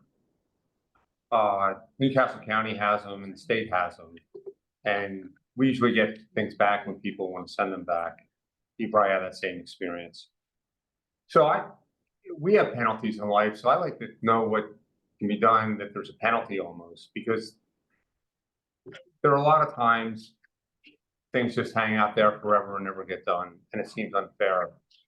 And if you expect us to do affordable housing, we need to have a little bit more certainty that things really get processed through the state and the local governments. That's what I'll say for timelines. My bigger concern. Just on that, I mean, doesn't that last one that you mentioned, sort of you can proceed if you don't. A lot of the ordinances You're not gonna get, you can proceed if we don't respond. That's just not gonna happen. Yeah, none of us really have the nerve to do that. You do that once as a developer, like that agency, you're. Yeah, you're gonna be, that's just not So gonna even though happen. it says it, we don't really do it. Yeah, you're not gonna do that. I'm now in a process of having ping pong regulations where I may get a set of reviews from DelDOT and Newcastle County will say, well, we're gonna do our own reviews. And then all of a sudden, they're in conflict with DelDOT, or they don't accept DelDOT's results. And now I have to do a whole new study. So my concern is, great, we're gonna do an expedited process for who? For one agency versus another?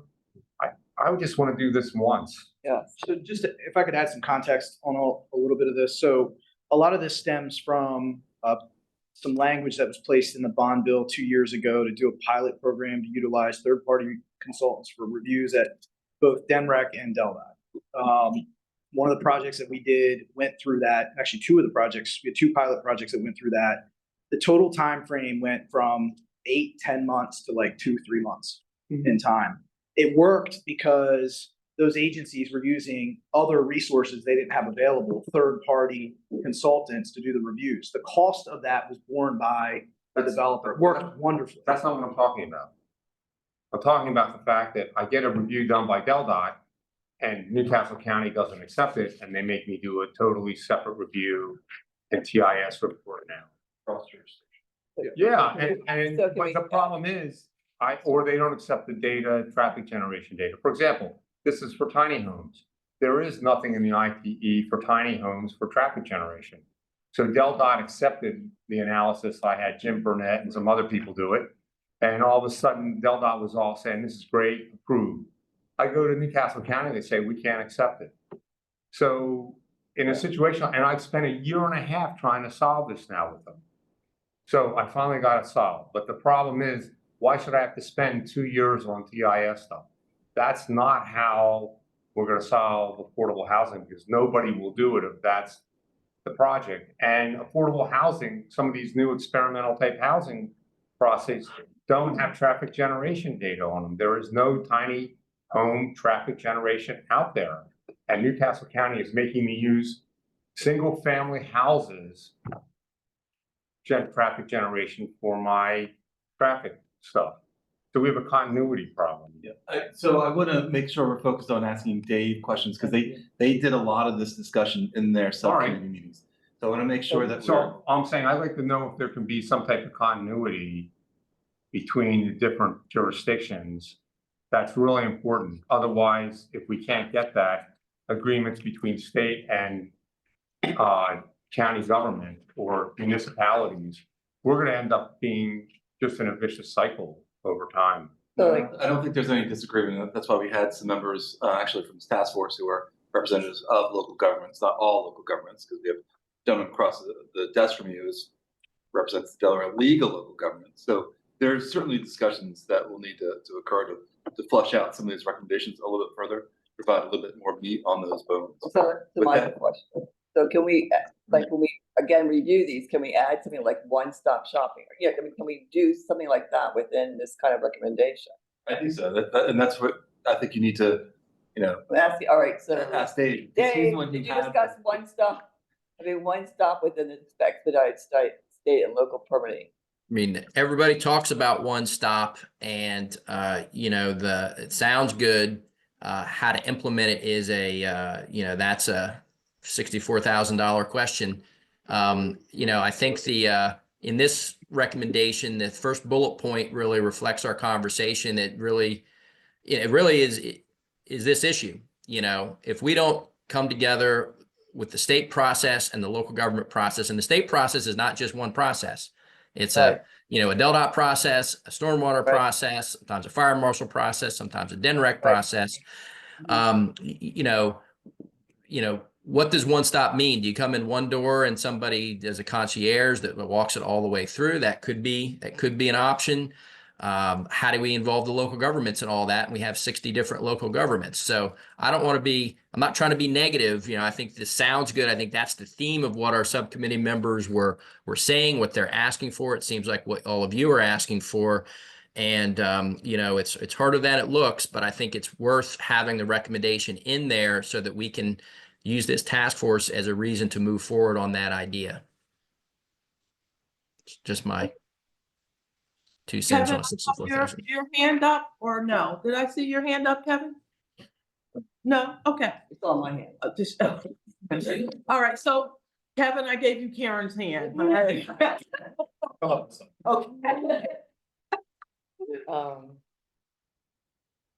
So I was wondering on recommendation 7, why is it a pilot program as opposed to just a program?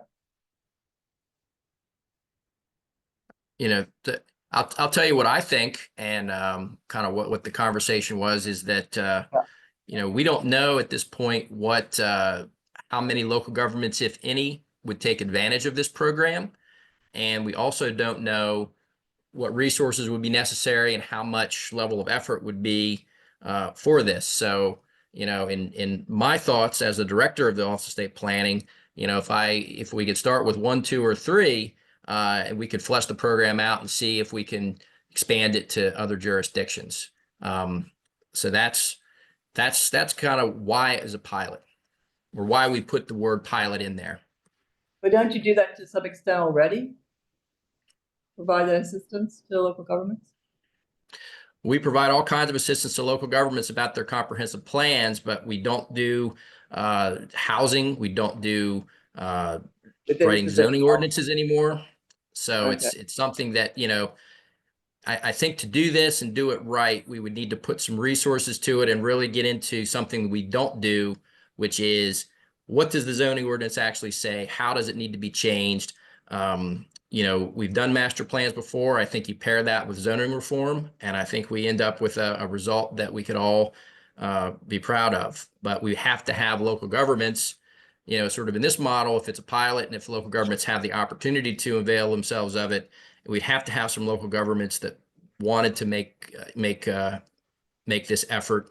And I've got to think there are some that will, and maybe more I think recommendation number 2 says sort of you shall do some things. Maybe if that comes into play as well, more would want to take advantage of it.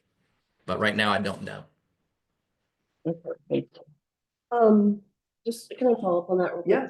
So I guess Dave, it sounded like you said when we've done X, Y, and Z, we've had really good outcomes on some other issues. So, and not to belabor Karen's point, but could recommendation 7 more say we will do X, Y, and Z rather than a pilot? Like you said, when we've done the master plans, when we've done the zoning reform, when people have participated, did the committee at all discuss making that clearer in this recommendation about what should happen or an expectation that it occur, or putting some more design elements around this based on what you said has worked in the past? So where master plans have been done in the past have all been really local governments, looking to the state government to assist them with a certain problem or issue that relates to infrastructure, things that they don't control. And, this is a little bit different flavor, but we haven't yet had any local governments asking for this type of assistance yet.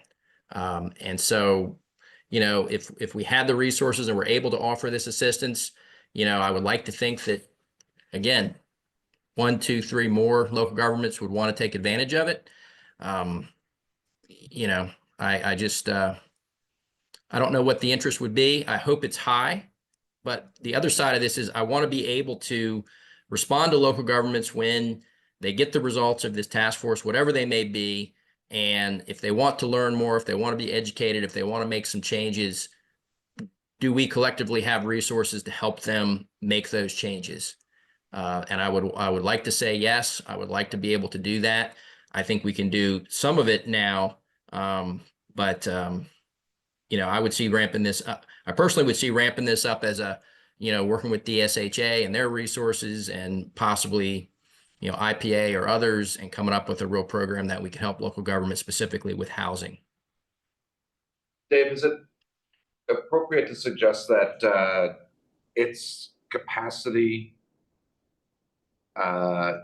building for what happens in recommendation 2? I mean, so your point might be that, in recommendation 2, there are carrots and sticks that show the way. And maybe recommendation 7 is making sure that there's capacity at the state level to assist local jurisdictions in implementing the sticks and the carrots they choose.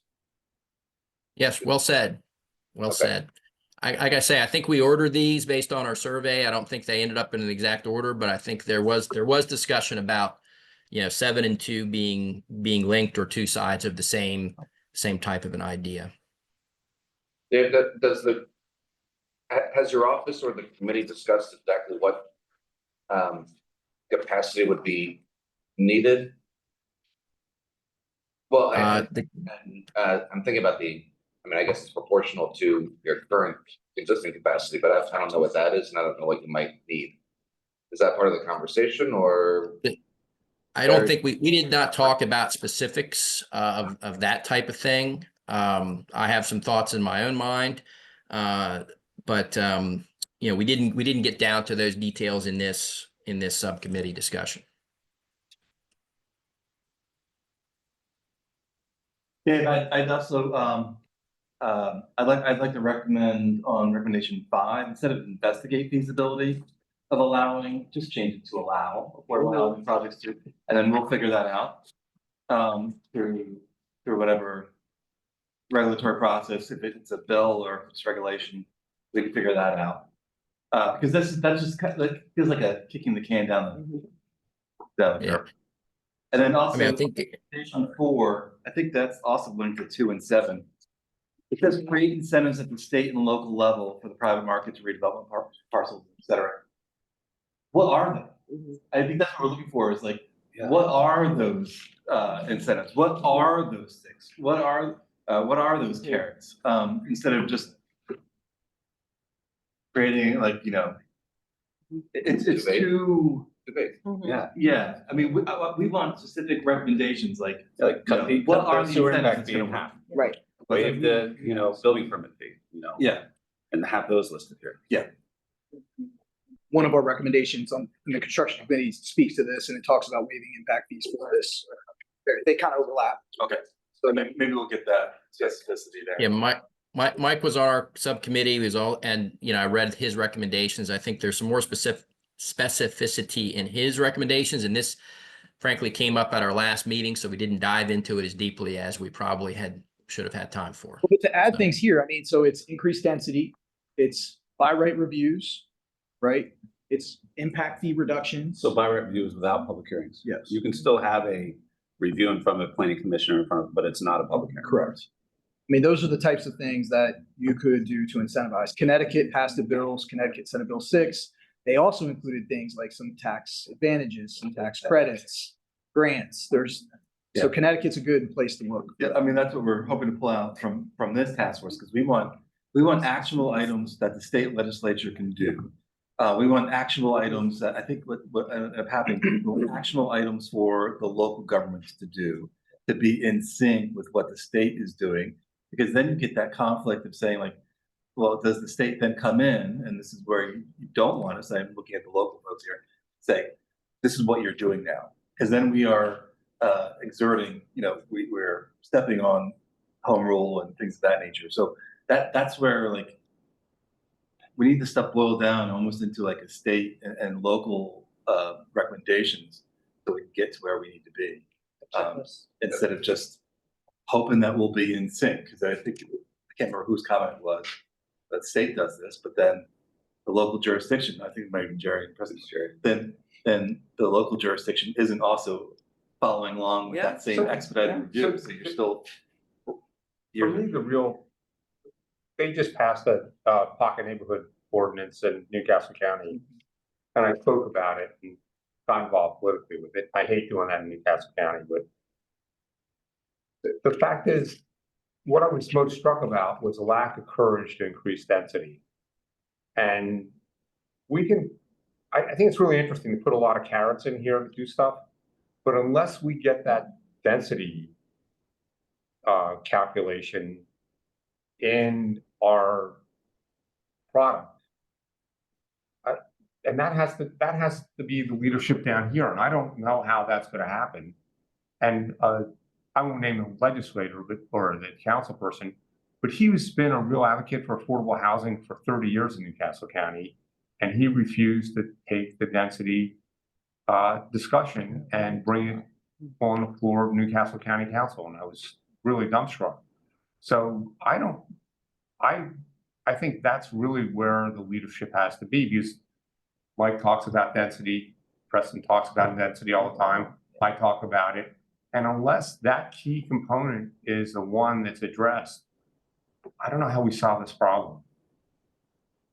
And we can talk about all the stuff around the peripheral, but fact is, that's probably the hardest political thing to do. And you talk about home rule, I think that issue has to be taken away. That's my own belief. I would, Jerry,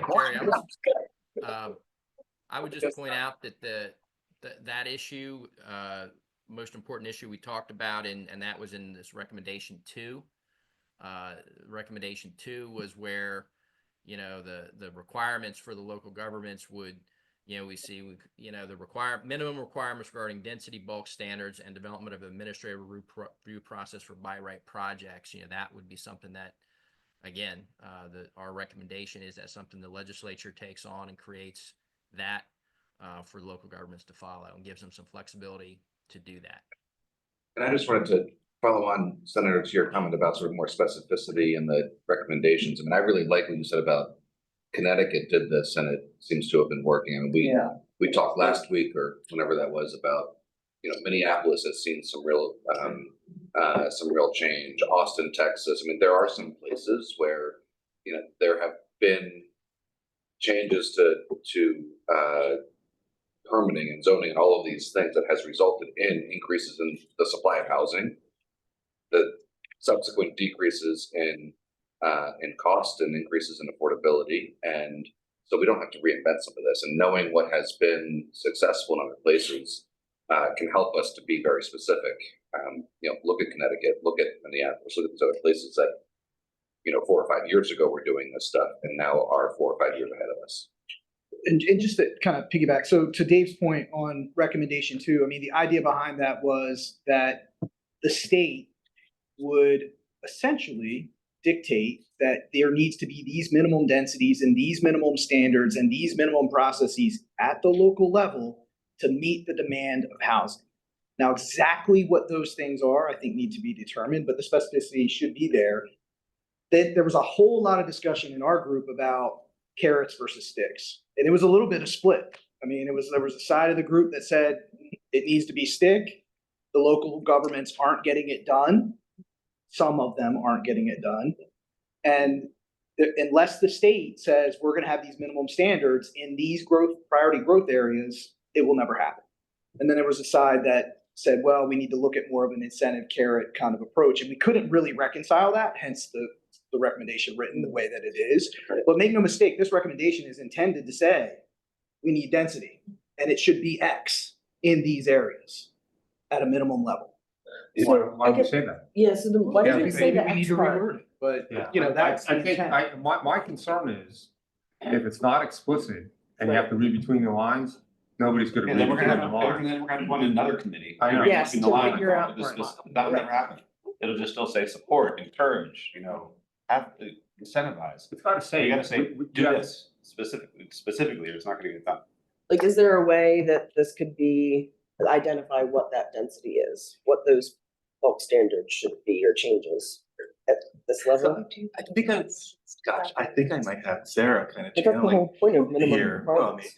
so if we specify X units per acre or whatever the case may be, which is what zoning happened 50 years ago, and is kind of manifested into the issue that we have today. So if we state something now, and 50 years from now, 100 years from now, we're going to be like, what were they thinking at recommending 20? It should have been 40. Who knows what they think it's going to be.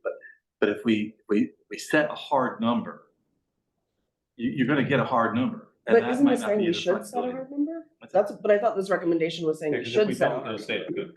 Like this If we don't, recommendation, stay it too.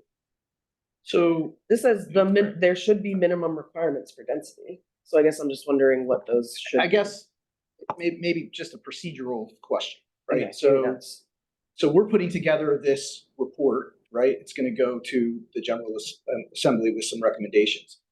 Let's say they take on this specific recommendation. I imagine that from this recommendation, somebody's going to write a piece of legislation that is going to have those specific things in it. And it's going to go through all kinds of who knows what process to get there. Would we expect this group to get into that level of detail with that specificity for that future piece of unwritten legislation? Well, if you don't have it, the guy writing the legislation just has to come up with it. So the administrative staff for some senator is gonna be saying, So do let they me think tell we're you- 10? And then they're gonna Yeah, call all of us complexity. and ask for our individual opinions, So and it's gonna in- take So 2 if they're years. just waiting for it, then No, so in tiny homes, you can't think of it density per acre. I think of it as 16,000 square feet per acre, and I'll explain in a minute. In Newcastle County, I suggested it'd be 16,000 square feet per acre, and you were allowed no greater than 1,600 square feet per home. So that means if I had 800 square foot homes, I could get 20 units.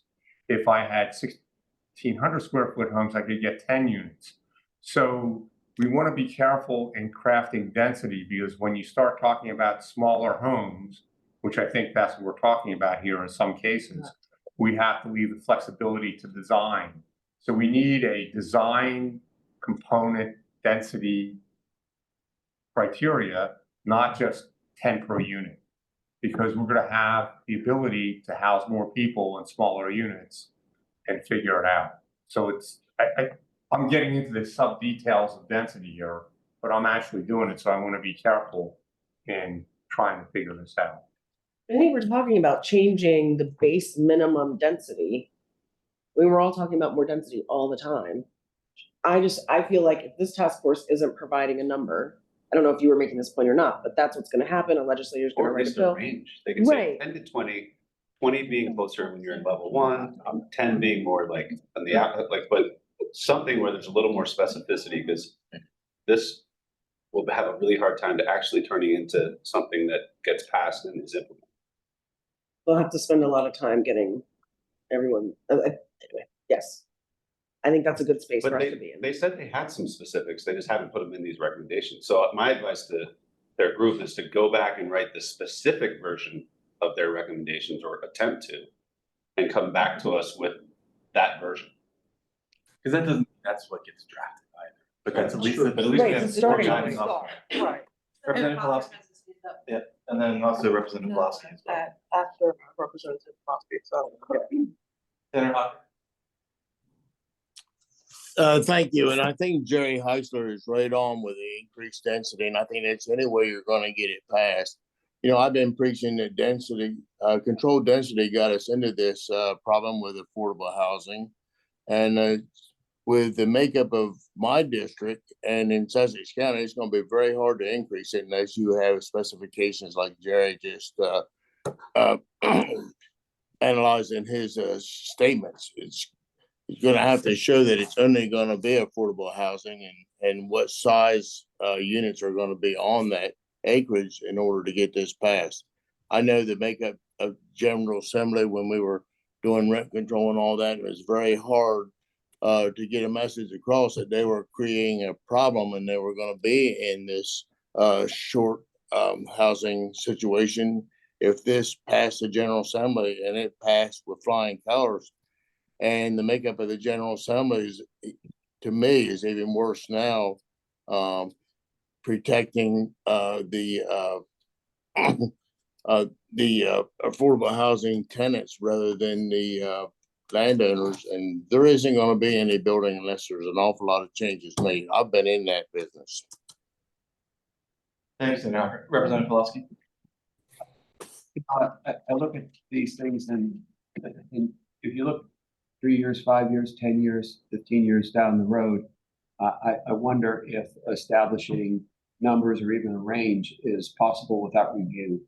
And that review would be, every 3 to 5 years, local governments would have to review this and check with the people who are the stakeholders, like the builders and the communities in general. Because if we have something that says, this amount of density, 10 years from now, it may not be applicable at all to the way the community lives and the community wants to live and the future of the community. So I think it's important that you put in, if you're gonna make some specific recommendations in a recommendation range, that's good, but there should be some review to make sure that we don't have to come back and amend the law that we put in there because it's not usable anymore, not functional.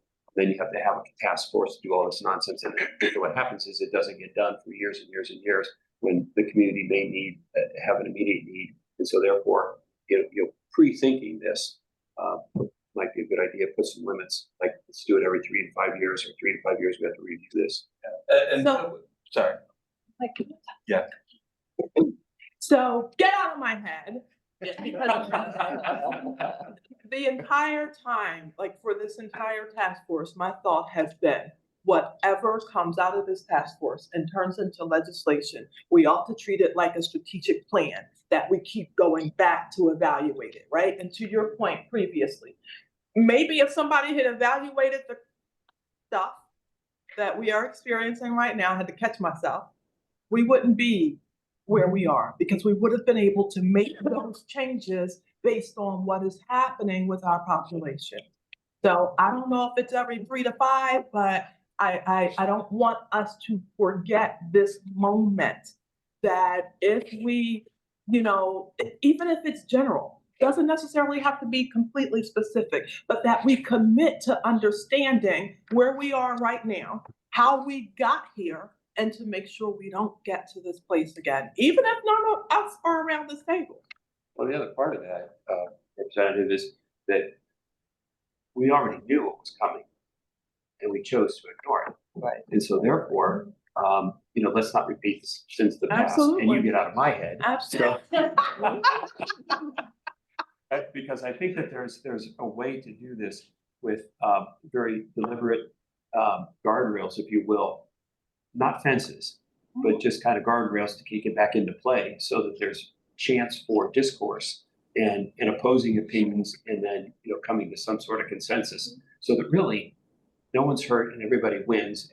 And at some point in time, you're going to win on this and you're going to compromise on this. and then vice versa. And it'll be good for the communities in general. Gary?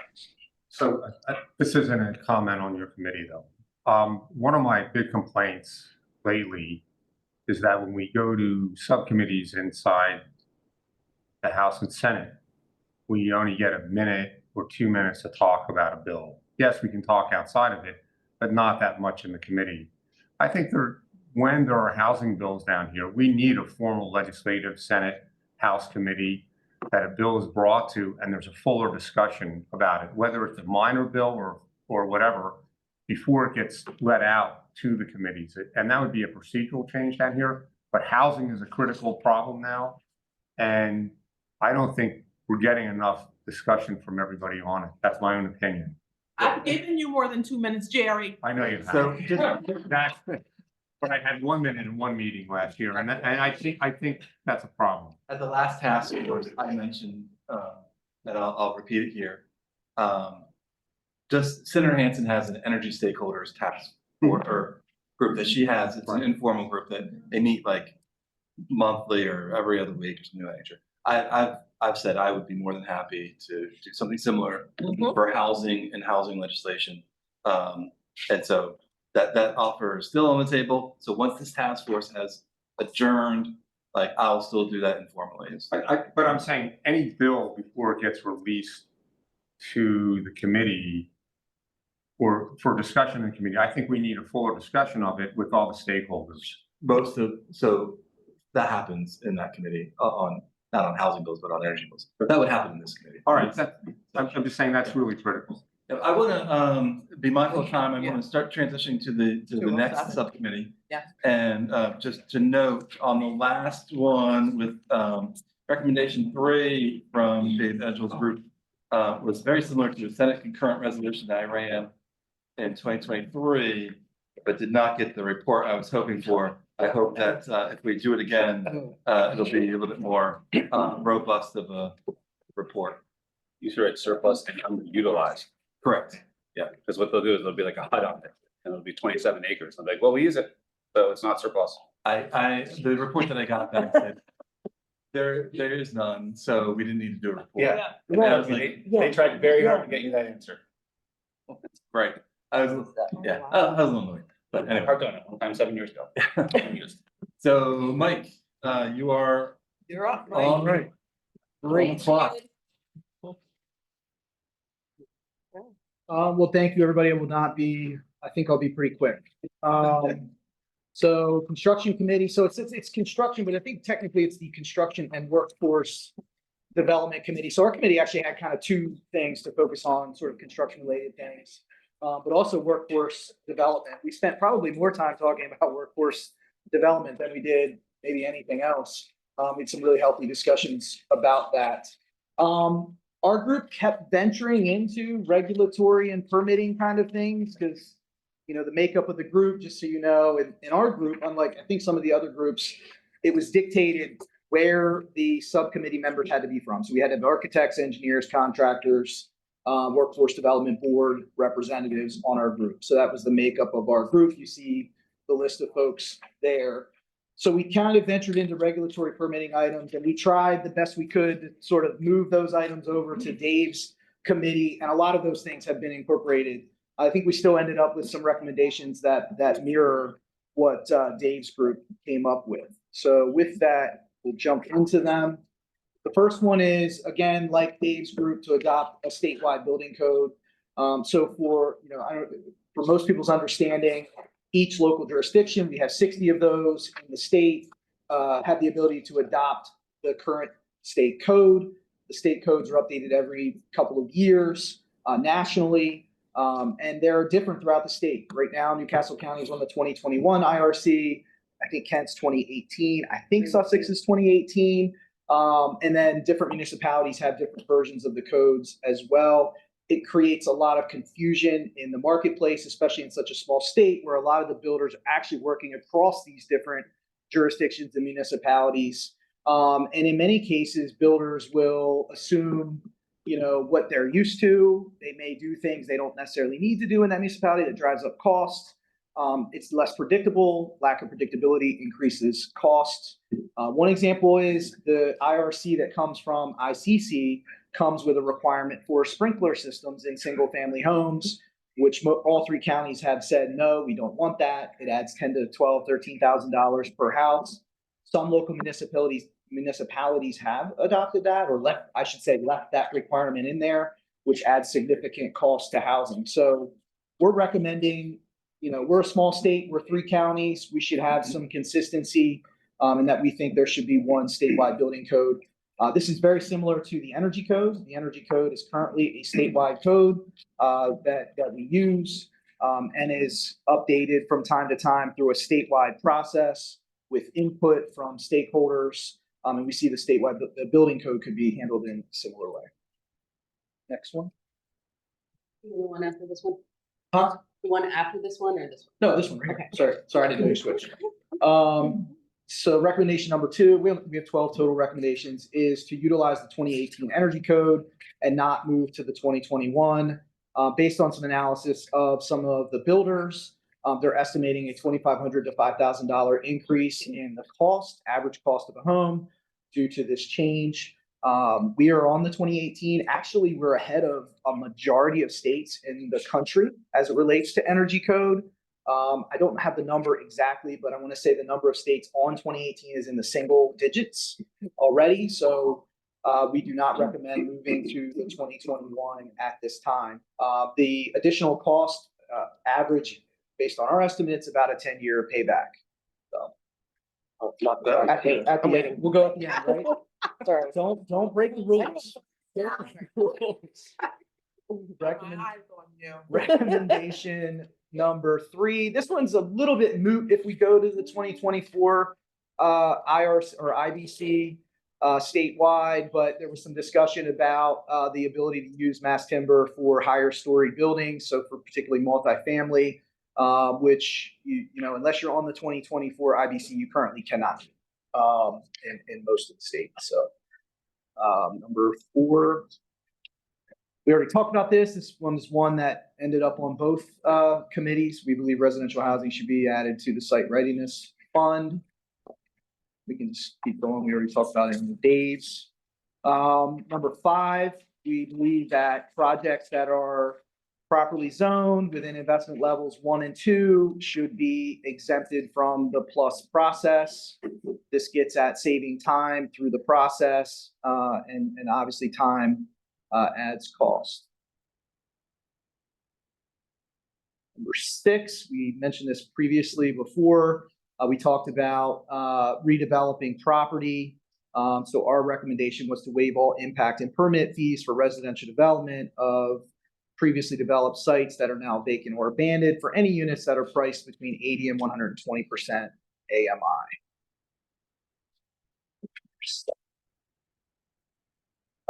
This was, we as you get into the building code, we spend a lot of time. I mean, you really get into the weeds of these building codes and a lot of these requirements. But we thought there could be legislation passed, possibly even an executive order. We're not sure. We'll have to investigate the legality of all of that. But that required that any new regulation that adds cost to housing is somehow offset. So we understand that there's sometimes requests from certain groups to add certain elements to housing that adds cost, and there might be very good reason for it. But there's likely other areas where we could look at offsetting that so that it's cost neutral.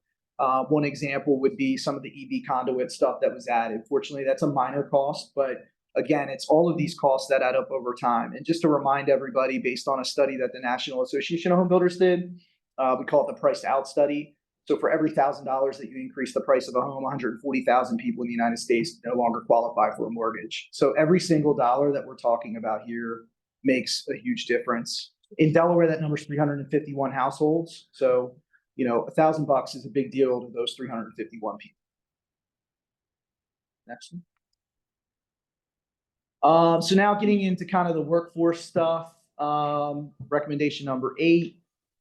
Change the current funding structure for related training instruction for apprenticeships by moving it to a general budget line item under Department of Labor. with a minimum budget of $4 million and create a matching grant process. So for those that may or may not understand this process, right now, this program is funded through a block grant system. It's about $1.6 million. And it's funneled through the Department of Education. However, these are for apprenticeships that are controlled and mandated by Department of Labor. So the folks that are responsible for all of the rules, the licensing, everything is Department of Labor, but the funding goes through DOE.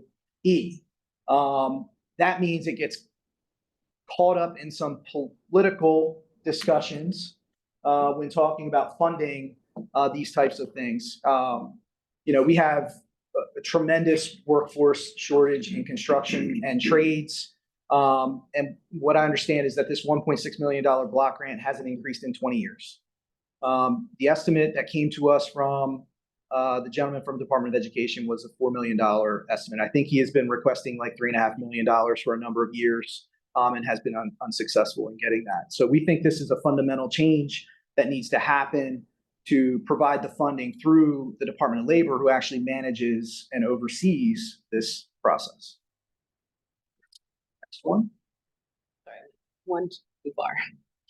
This was another topic that came up about ratios of journeyman to apprentice. Right now, it varies a little bit, but you have to have, in some cases 2, in some cases 4 journeymen to 1 apprentice, which that makes it very difficult then if you have people that want to be an apprentice, and whether it be electrical or what have you, those ratios minimize the ability to go into those programs.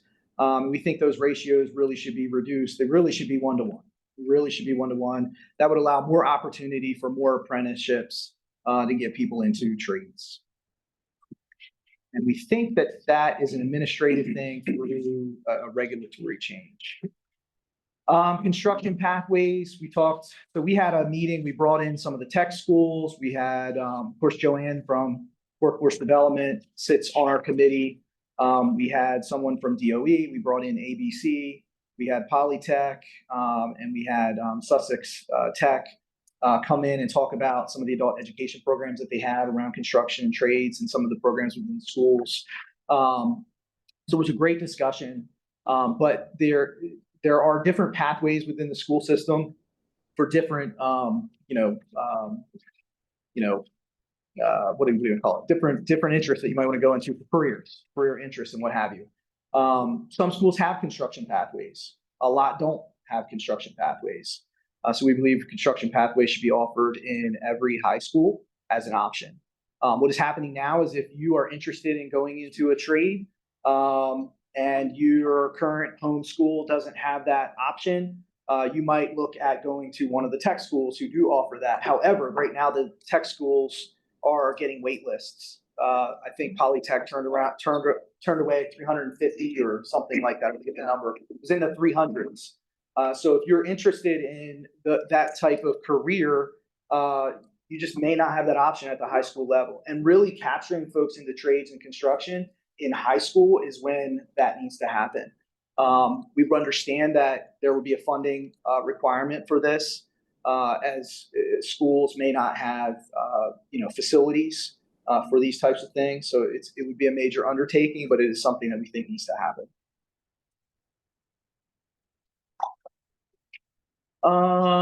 So we talked a little bit about some of the requirements that DSHA has with respect to projects that they might be funding through their programs. Some of those requirements exceed some of the minimum building code requirements. We started to talk about some of those individual things, just to kind of